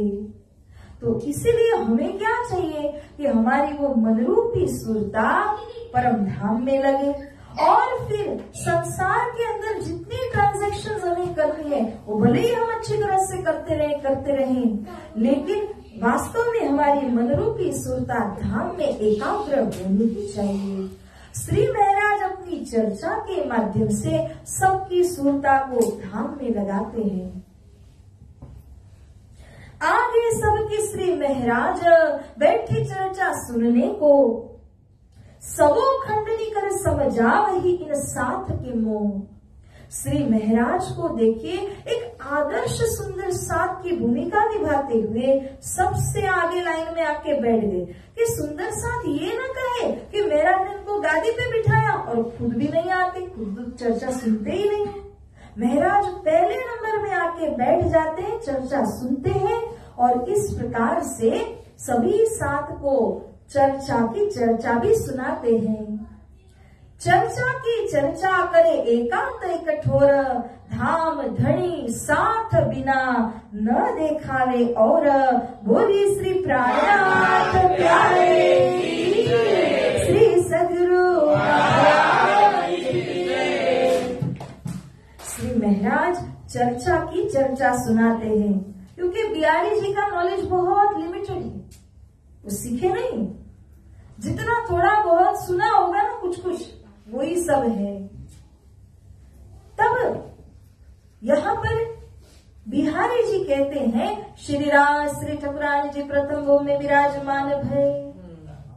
वो मूल चर्चा बता देते हैं। श्री राज कौन? ठाकुरानी जी कौन, कहाँ है मूल मिलाना, ये पूछो तो कोई ज्ञान नहीं है। अब श्री मेहराज ने सुंदर साहब को वचन दिया था कि मैं आपकी सब मनोकामना को पूर्ण करूंगा, चर्चा सुनाने की जिम्मेदारी मेरी होगी। तो जैसे ही गादीपति बिहारी जी जयकार लगाते हैं, उठ करके अपनी पर्णकुटी में चले जाते हैं। वहां पर श्री महाराज सबके साथ में बैठेंगे, एक एक शब्द के ऊपर चर्चा करेंगे।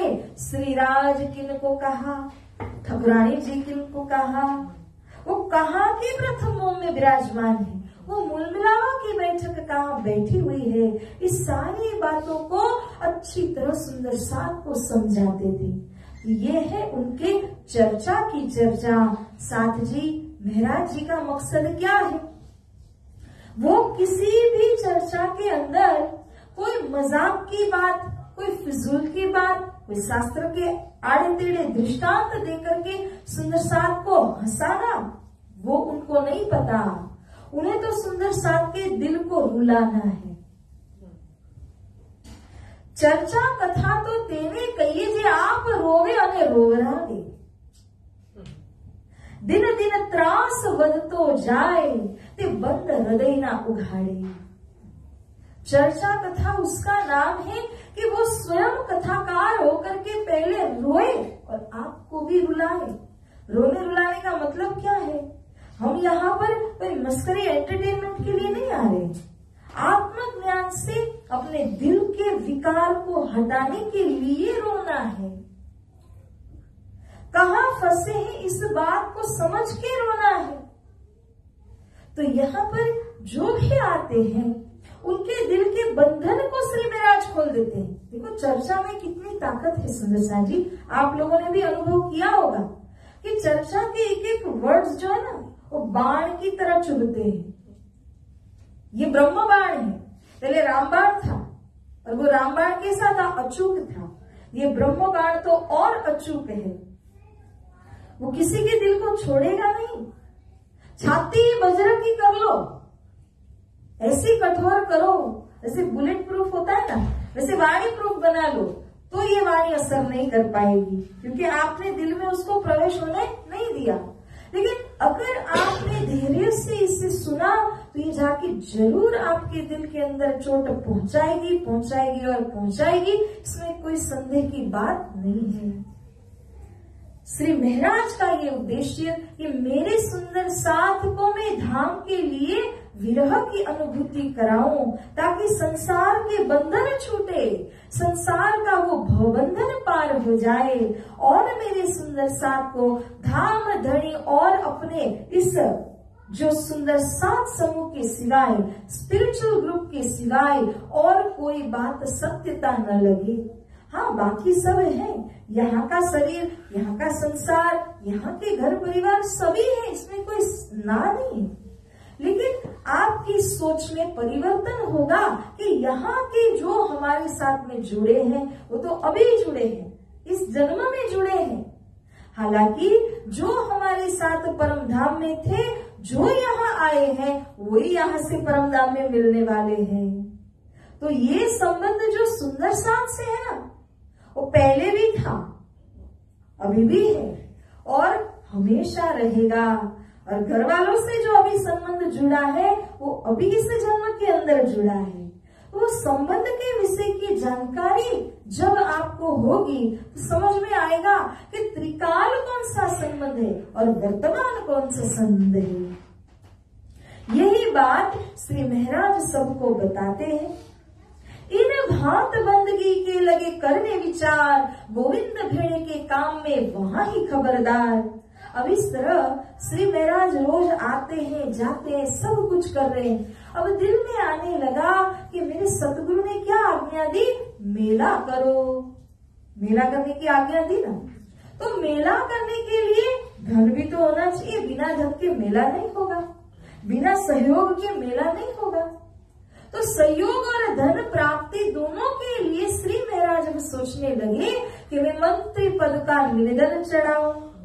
पुनः एक पोस्ट को हासिल करूं, कुछ काम करके कुछ रुपए बटोरूं अपने मेहनत की कमाई के, और फिर इसके द्वारा सदगुरु के नाम का मेला करूं। यह सोच उनके दिल में आई। बिहारी जी से आज्ञा ली कि बिहारी जी मेरे अंदर ये इच्छा हो गई है। अब बिहारी जी को तो अच्छा ही लगे, क्योंकि उनको मंदिर चलाना है, थोड़ा सहयोग मिल जाएगा आर्थिक रीत से कहें। उन्होंने आज्ञा दी। श्री महाराज ने मंत्री पद का निवेदन चढ़ाया और मंत्री पद को हासिल भी किया। लेकिन पहले सदगुरु से क्या वचन दिया था? मैं कभी माया में वापस नहीं जाऊंगा। कि पहली बार हुआ कि वचन के ऊपर होकर के मंत्री पद को उन्होंने प्राप्त किया, और गोविंद भेड़ा यानी उस मंत्री पद के लिए मेहनत कर करके अब रुपए जुटाने लगे। उठे पिछली रात को करने को दीदार, बिहारी जी पास जाए के सुने चर्चा परवरदिगार। अब तक कैसा था कि घर से ही चर्चा मंडल में आते थे, लेकिन अब ऐसा नहीं। अब ऑफिस भी जाना पड़ेगा, और हमें जब ऑफिस जाना है उसके लिए टिफिन ले जाना पड़ेगा, कई तैयारियां होंगी, समय निकालना पड़ेगा। तो अब श्री महाराज की हालत ऐसी है कि कार्यभार वहां मंत्री पद का भी होगा, यहाँ सुंदर साथ को भी संभालना है। ये सुंदर साथ के डाउट्स है, क्वेश्चंस है, वो किसे पूछेंगे? बिहारी जी को तो पूछेंगे नहीं, महाराज को ही पूछेंगे। तो महाराज को पता है समय सुंदर साथ को भी देना है, बिहारी जी की सेवा में भी मुझे रहना है, साथ ही साथ मंत्री पद की जिम्मेदारियों का वहन भी करना है। तो अब समय कम पड़ने लगा, तो सुबह जल्दी उठने लगे, पिछली रात को उठने लगे। यानी एक प्रहर जब बाकी होता है सुबह 3 बजे उठ जाते हैं। सबसे पहले आएंगे बिहारी जी के पास, दर्शन किया, अपना पूजा पाठ नियम से जो करना है वो सब करने के बाद चर्चा में विराजते हैं। परवरदिगार की चर्चा, राश्यमा जी की चर्चा होती है। परवरदिगार कहने का मतलब कि सारे सृष्टि के जो मालिक हैं, परमात्मा हैं, उनके विषय की चर्चा श्रवण करते हैं। और उसके बाद यहाँ से ऑफिस जाने का समय होगा। अगर सुंदर साथ कहे महाराज जी ये थोड़ा प्रश्न पूछना था, हाँ थोड़ा सा अभी पूछ लीजिए, और बाकी अगर कुछ और रह जाता है ना तो मैं शाम को आऊंगा, उस वक्त मैं आपसे मिलकर जवाब दे दूंगा। अब याद रखना समय का मिलान, टाइम मैनेजमेंट, ये करते हुए श्री महाराज अपने वहां पर भी काम कर रहे हैं, यहाँ की जिम्मेदारी भी ले रहे हैं। तो ऐसा करते करते अब सुंदर साथ जी स्वरूप चर्चा सुन के बिहारी जी प्रायः श्री राष्ट्रीय ठाकुरानी जी के स्वरूप को लेकर के बात बताते हैं। वो चर्चा को सुनकर चर्चा की चर्चा करके श्री महाराज दफ्तर को चले जाते हैं। यह काम व्यवहार करते रहिया 4 घड़ी पिछला दिन। जब ये काम करते हैं श्री महाराज, अब दिन में लास्ट 4 घड़ी बाकी है। समय कितना हुआ? ये थोड़ा घड़ी वाला जो हिसाब है ना वो थोड़ा समझते हैं। एक दिन में आप गाते भी हो ना, अष्ट प्रहर दिन 64 घड़िया, निस दिन राज राज राज कहिए। 8 प्रहर और उसमें 64 घड़ी, तो एक प्रहर में 8 घड़ी, इसलिए 8 प्रहर की 64 घड़ी हुई। और एक एक घड़ी 22.5 मिनट का समय है। तो जब 4 घड़ी कहेंगे तो 1.5 घंटा हुआ, 8 घड़ी कहो तो 3 घंटे हुए, एक प्रहर हो जाता है। अब यहाँ पर गिनती का हिसाब है कि रैया 4 घड़ी पिछला दिन, 4 घड़ी 1.5 घंटा। अब सोचो 8 में से 4 प्रहर दिन के, 4 रात के। पिछला दिन, दिन का पिछला प्रहर, द लास्ट प्रहर ऑफ द डे, उसमें 4 घड़ी व्यतीत हो चुकी और 4 बाकी है। तो कितने बजे? सुबह 6 बजे से गिना, 12 बजे वाली संस्कृति में नहीं है। सुबह 6 बजे से गिनो 4 प्रहर, तो 6 से 9, 9 से 12, 12 से 3, 3 से 6, 6 PM, 6 AM से 6 PM, वो 12 घंटे दिन के 6 PM से शुरू होकर के 6 AM तक जाओ तो रात के 4 प्रहर 12 घंटे। तो दिन का अंतिम प्रहर कितने से कितने बजे तक का?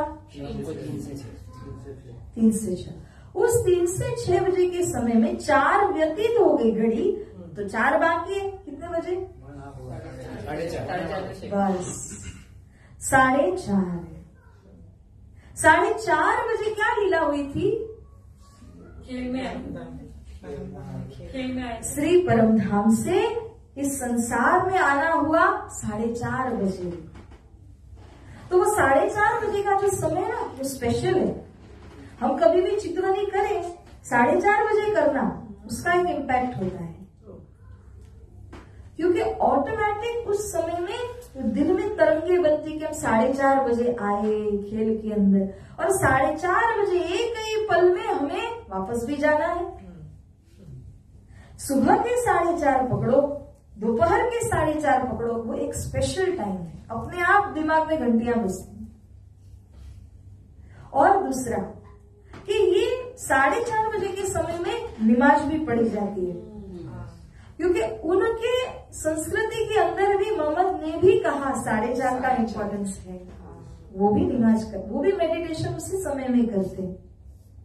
तो यहाँ पर श्री महाराज 4:30 बजे जब चितवनी का समय हुआ तब वापिस आ गए दफ्तर से, और यहाँ आकर के चर्चा में सम्मिलित हो जाते हैं।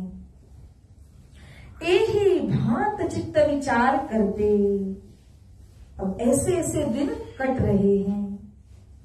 दिन में विचार होता है, क्या करूं, सदगुरु की बात को कैसे आगे बढ़ाऊं, ऐसी ऐसी अपने दिल में इच्छाएं हो जाती है श्री महाराज के अंदर में।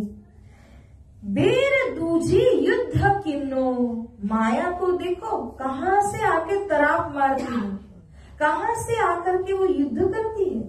अब दूसरा युद्ध माया से हुआ, पहला उस समय हुआ 1712 में हुआ, अब यहाँ दूसरा युद्ध हो रहा है।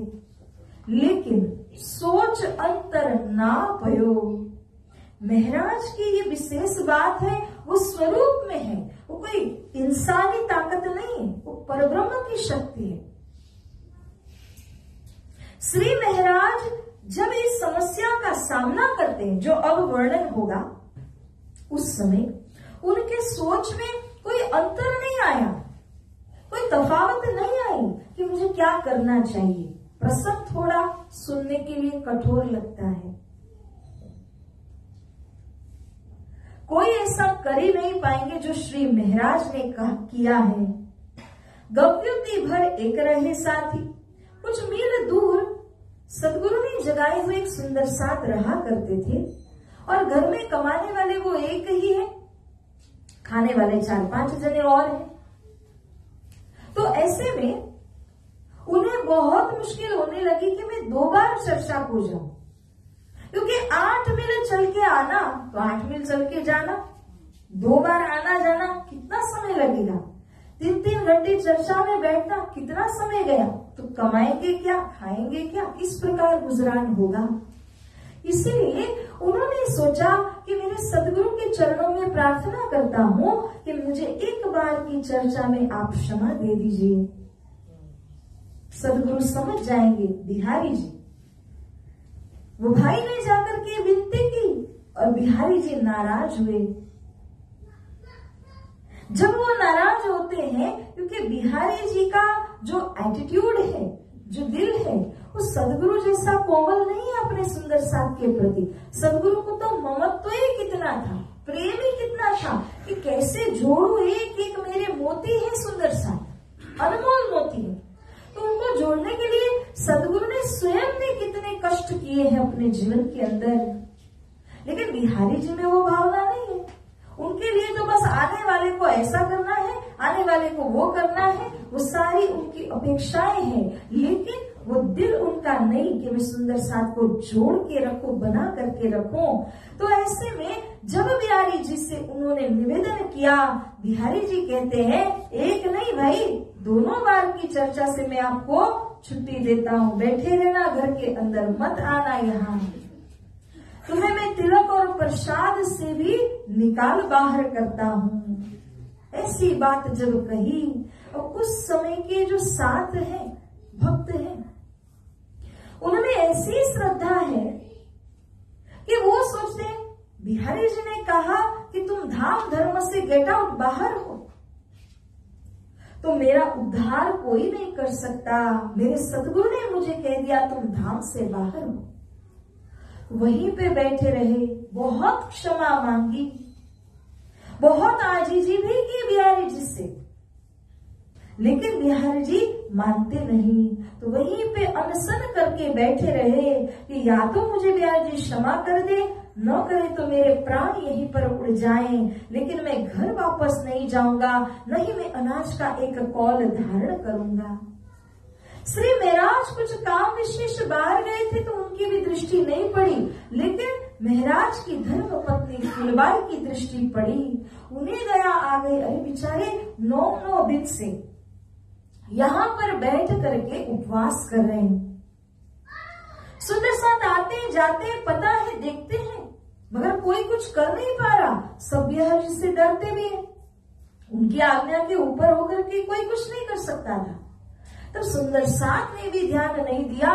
फूलबाई ने उन भाई को सांत्वना दिया, भाई आप ऐसे ही मर जाओगे, एक काम करो, अनशन को अभी तोड़ो, प्रसाद ग्रहण करो, महाराज को आने दो, महाराज आपके लिए बात करेंगे। बिहारी जी उनकी बात को टालेंगे नहीं, ये फूलबाई का विश्वास था। लेकिन जब फूलबाई उनको अपने घर ले जाती है और उनको प्रसाद खिलाती, अनशन तोड़ाती है, दिलासा देती है, तो अच्छे के लिए उन्होंने किया। लेकिन ये बात बिहारी जी को पता चलते ही उनके दिल में आया कि मेरी आज्ञा का उल्लंघन किया है, और गुरु की आज्ञा का उल्लंघन वो भी उन दिनों में करना मतलब समाज से बाकात होने की बात है। सीधा ही वो समाज से आपको बाहर करेंगे। तो श्री बिहारी जी को जब पता चला, उन्होंने श्री महाराज को अंदर प्रवेश होने ही नहीं दिया। मंदिर के अंदर आना है तो वहीं पर उनको रोक दिया गया और उनसे कहते हैं कि हे महाराज, आपकी धर्म पत्नी ने ये काम किया है, अब यहाँ आपको धर्म का काम करना है तो आप अंदर आ जाइए, पत्नी को परित्याग कीजिए, और यदि आपको घर जाना है तो यहाँ आने की आवश्यकता नहीं। लेकिन सोच अंतर ना भयो। श्री महाराज की जो सोच है कि सतगुरु के आज्ञा में रहने की बात में कोई अंतर नहीं होता। श्री महाराज ने तुरंत कहा नहीं, मुझे सतगुरु और उनका धर्म चाहिए, सीधा अंदर आए। तब से लेकर के माया ने ऐसा युद्ध किया, ऐसा पर्दा डाला कि फूलबाई से मिल नहीं पाए। वहां फूलबाई को पता चला कि बिहारी जी ने ऐसी बात करी है, अब कोई और पत्नी होती ना तो वो तुरंत उनको वापस बुला लेती, मगर फूलबाई ने ऐसा नहीं किया। उस समय की जो स्त्री है उसके लिए सबसे बड़ी में बड़ी ये बात है कि मेरे पति जो कहे या जो सोचे या जो निर्णय ले, मैं उनके बाद हूं, उनके साथ हूं। तो इस चरित्र से उनको शीलवान, पवित्र कहा जाता था। वो दुख सहती थी मगर कभी विरोध नहीं करती थी। ये सही है कि उसकी कोई गलती नहीं है, फिर भी उसने दुख सहा। ये हमारे भारतीय संस्कृति के अंदर आप कई ऐसी सतियों को पाएंगे, उनकी कथाओं को सुनेंगे जिनके अंदर ऐसा पावर था। मैंने उस दिन भी कहा कि वो ब्रह्मा विष्णु महेश तक को झूला झूला सकती हैं, ऐसी ही मामूली नहीं थी। सीता मैया से रावण जैसा कितना डर रहा था, उसने क्या दिखाया था? उसके पास कोई शस्त्र था? रावण चाहता तो घसीट के ले जाता, उसने क्या दिखाया? सीता मैया ने रावण को क्या दिखा के रोका? एक घास का तिनका दिखा के रोक दिया। क्यों? उसे पता है ये घास के तिनके में मेरी शक्तियां प्रवेश करा दूं तो रावण यहीं के यहीं भस्मभूत हो जाएगा। उसके सतित्व में इतनी शक्तियां हैं, उसकी पवित्रता है। ऐसे ही ये जो फूलबाई है ना, वो फूलबाई को आप मामूली कोई स्त्री की तरह नहीं समझेंगे। वो एक सती है, वो महान है, वो दर्जे में पहुंची हुई है। तब इन फूलबाई को जब पता चला कि महराज के ऊपर ऐसी आफत टूट पड़ी, धर्म या धर्म पत्नी के बीच में चुनना पड़ा, तो फूलबाई ने सामने से चल करके भी ये स्वीकार कर लिया कि महराज आप धर्म को स्वीकारें। तब से लेकर फूलबाई ने आहार पानी तक परित्याग किया, मगर ये उनकी ताकत कि 6 महीने तक वो इस स्थिति में रही थी, खाना पीना परित्याग करने के बाद। क्यों? पति जब मेरे साथ नहीं है तो पत्नी धर्म का वो पालन करेगी, और महराज की जिम्मेदारी सदगुरु की आज्ञा का पालन करना था। तो उन्होंने अपनी जिम्मेदारी को निभाया, यहाँ फूलबाई ने अपने पत्नी धर्म को निभाया, और इस नाते से फूलबाई ने अन्न जल परित्याग किया। 6 महीने तक फिर भी वो जीवित रही और ऐसी ही स्थिति में रही।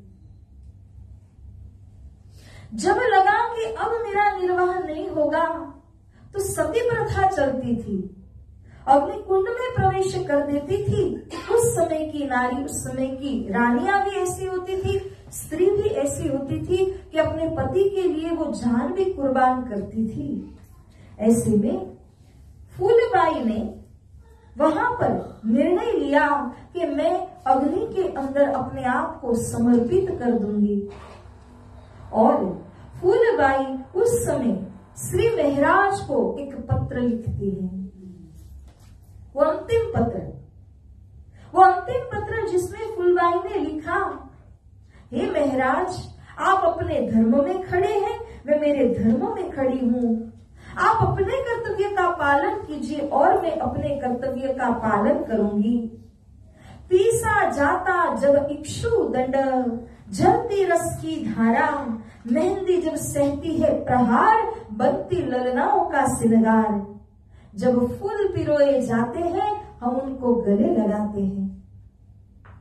फूलबाई ने ये बात रखी कि आप अपने धर्म का पालन करो, मैं भी अपने धर्म का पालन करती हुई अब अग्नि कुंड में प्रवेश हो जाऊंगी। मेरी एक ही इच्छा है, मेरी अंतिम इच्छा, कि जब मैं अग्नि में प्रवेश हो जाऊं, जो मेरी राख हो उस पे आप अपने चरण डाल दीजिए। बस इतनी इच्छा को आप पूर्ण करना, और मैं कुछ नहीं चाहती। इतना लिखती हैं। श्री महराज इस पत्र का जवाब लिखते हैं कि हे फूलबाई, आपने अपने धर्म को चुना, आप एक सती हैं, आपने बहुत महान कार्य किया, और इस कार्य के लिए ऊपर वाले ही आपको शोभा दे सकते हैं, यहाँ के कोई आपको शोभा नहीं दे सकते हैं। और भी समझाते हुए कहा कि अगर जो गन्ना होता है उसे जब मशीन के अंदर में डाला जाए, पीसा जाए, तो रस निकलता है, वो रस काम आता है। वो गन्ना पूरा का पूरा आपको रस नहीं देगा, जब उसको पीसा गया तो वो रस दे रहा है। वैसे ही मेहंदी है, उसको जब घुटा जाए, पीसा जाए, तो उससे मेहंदी ऐसी बन जाती है जिससे ललनाओं के, मतलब स्त्रियों के हाथ में उसको रचा जाता है। स्त्री के हाथ का श्रृंगार बनने का सौभाग्य उस मेहंदी को तब मिलता है जब उसको रगड़ा गया। ये फूल इनका हार बनाया तो फूल को लगा नहीं होगा, आपने सुई लेकर के उसको चुभा चुभा करके हार बनाया।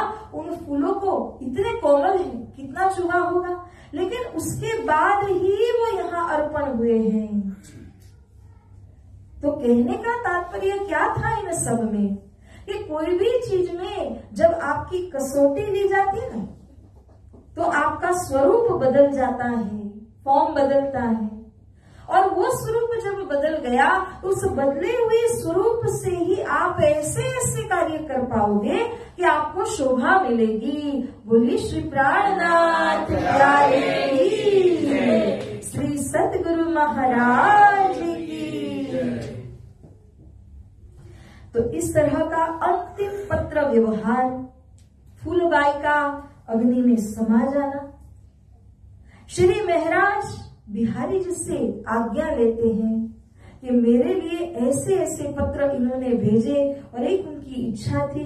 बिहारी जी ने आज्ञा दी, श्री महाराज ने वहां चरण रख दिए, और चरण रखने के बाद जो हुआ वो हम सभी जानते हैं कि कैसे ये फूलबाई दूसरे ही जन्म के अंदर तेज कुंवरी बन करके जब प्रकट हुई, तब से लेकर श्री महाराज के साथ में जैसे इनका मिलाप हुआ, जब से होता है वहां से लेकर अंतिम पड़ाव पन्ना धाम तक, वो भी सोचो 1750 विक्रम संवत तक तेज कुंवरी जी रही। 1751 में प्राणा जी धाम चले। दोनों जन्मों में आप देखिए तो फूलबाई के तन में भी पहले तन छोड़ दिया, और तेज कुंवरी बन करके भी पहले तन छोड़ा। श्री राज जी ने इनको ये शोभा दी, जब उन्होंने इतना बड़ा सेक्रीफाइस किया है, बिना किसी कारण इतना दुख झेला है, तो श्री राज जी क्या नहीं देखते हैं? अवश्य देखते हैं सुंदर साईं जी। इसलिए कहा जाता है कि जब जो अपने ऊपर कसौटी आए, बिना कारण भी आई हो, तब भी अगर उस कसौटी में श्रद्धा लेकर के आप पार हो जाएं, तो शोभा देने वाले राज्य बैठे हैं। दुनिया वाले शोभा नहीं दे सकते, श्री राज जी शोभा दे सकते हैं। तो यहाँ पर जब फूलबाई ने सतगुरु के धर्म, सतगुरु के वचन को इतना महत्व दिया, इसी कारण से दूसरे जन्म के अंदर में आकर के उनको इतना सुंदर तेज कुंवरी जी का स्वरूप मिला। कहते 14 लोक ब्रह्मांड के अंदर उनके जैसी सुंदरी नारी नहीं, इतनी सुंदर तेज कुंवरी जी का स्वरूप मिला। और तो और श्री महाराज के साथ सिंहासन में उनको बिठाया गया। श्यामा जी की शक्तियां उनके अंदर में प्रवेश हुई। आज तक हम सभी क्या कहते हैं? श्री बाईजराज महारानी की जय। ये बाईजराज जी की जयकारें लगती है और हमारे दिल में ये वाइब्रेशन क्रिएट करती है। अगर वो दिल में ना चुभती हो ना, तो कोई जयकार भी नहीं लगाएगा। पर उनका शब्द ऐसा है कि आप उनको याद करो, आपके कई काम फतेह हो जाएंगे। केवल श्री बाईजराज जी के चरण कमल का स्मरण करो, ध्यान करो, और कई चीजें सुलझ जाती हैं।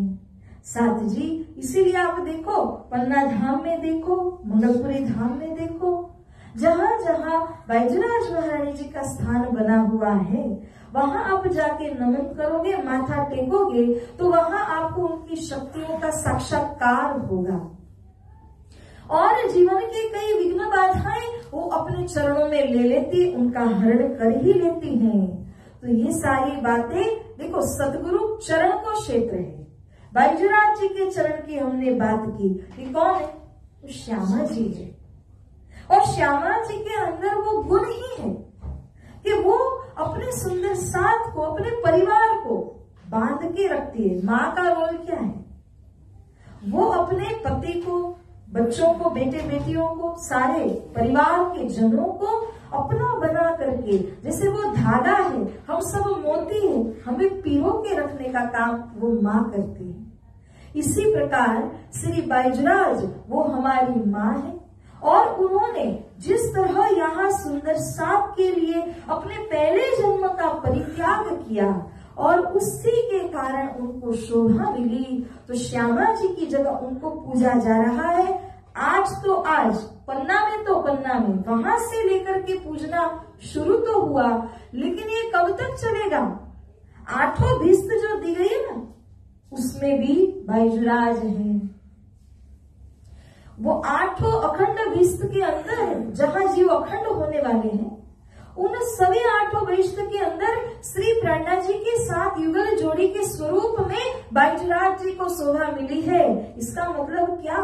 कि अनंत काल तक, एटर्नली, जब तक वो 8 विस्त हैं, उनमें सारे जीव अखंड है। और वो जीव जितना भी गुणगान श्री राजश्यामा जी का करेंगे, वो किनका कर रहे हैं? प्राणनाथ निज मूलपति श्री महाराज सुना, तेज कुंवरी श्यामा युगल को पल पल करूं प्रणाम। तो ये शोभा श्री बाईजराज जी को एटर्नल शोभा मिली, सोचने की बात है। तो जो धर्म से जुड़ा रहता है, जो सदगुरु के लिए अपना आप न्यौछावर कर देता है, उससे कहने की आवश्यकता नहीं पड़ती। अगर उन्होंने सोचा होता कि नहीं, मेरे इस जन्म के मेरे पति हैं श्री महाराज, मैं उनको नहीं छोड़ूंगी, तब उनको ये शोभा ही नहीं मिली होती। लेकिन जहां उन्होंने सतगुरु के भविष्य को लेकर विचार किया, वहां उन्होंने ये बात सोची है कि मैं अकेली हूं। श्री महाराज के ऊपर तो 12,000 की जिम्मेदारी है, 24,000 ईश्वरी सृष्टि की भी जिम्मेदारी है। तो इन सबको जगाने के लिए अगर मुझे एक को इस समय के लिए वो परित्याग कर भी देते हैं, तो फिर सबकी जागनी तो होगी ना। ये भाव कहाँ से आया? वो भी तो श्री राज्य देते हैं, और ये शोभा वो भी श्री राज्य महाराज ही प्रदान करते हैं। तब जो घर को आप यही विद 6 मास पीछे फूलबाई इस तरह से तन परित्याग करती है, और इस तरह की लीला यहाँ पर होती है। 10:30 क्या है? तो सुंदर साथ जी माया मीने बैठ के लाहा लेने, अब धाम में जागे पीछे ये न होवे कब। माया में बैठकर अगर आपको लाहा या लाभ लेना है तो यही सुअवसर है, कमर बांधो। धाम में जागने के बाद ऐसे अवसर नहीं मिलेंगे, वहां तो स्ट्रेट फॉरवर्ड है ना, वही सत वही चिर वही आनंद, उसमें रमण विहार करना है तो धाम की लीला है। लेकिन संसार में आकर के अगर श्री राज्य से शोभा प्राप्त करनी है तो यहाँ की लीला कुछ अलग है। माया का सामना जो जिस प्रकार से करता है, उसी प्रकार श्री राज्य उसको शोभा देते हैं। तो जिन्हें शोभा चाहिए हो, धनी से जो प्रेम चाहते हैं, वो इस जागने के ब्रह्मांड में एक अलग चाल चलेंगे। हिम्मत भी राज्य देते हैं, ऐसा नहीं कि हमारे अंदर हिम्मत है, वो चाल चलने की हिम्मत भी श्री राज्य देते हैं। और इसी के साथ आप चलो तो शोभा भी वही प्रदान करते हैं। साथ जी हम कल एक कांजी भाई का दृष्टांत सुनेंगे, तो ये जो बात है ना, वो कल और भी क्लियर होके आपके सामने आ जाएगी। तो इसी के साथ क्या करें, आज की मजल को यहाँ पर विराम देते हैं। आइए सुंदर साथ जी इस चौपाई को दोहराएं। माया मीने बैठ के लाहा लेने अब धाम में जागे पीछे एह ना होवे कब एह ना होवे कब। बोले श्री कृष्ण कन्हैया लाल की, श्री सद्गुरु महाराज की, श्री प्राणनाथ प्यारे की जय। बोल बोल पंचे वाले की जय। श्री बाईजराज महाराज की, श्री लालदास महाराज की, श्री कृष्ण प्रणामी भगत की, सभी सुंदर साथ की प्रणाम। सुंदर साथ पिया तुम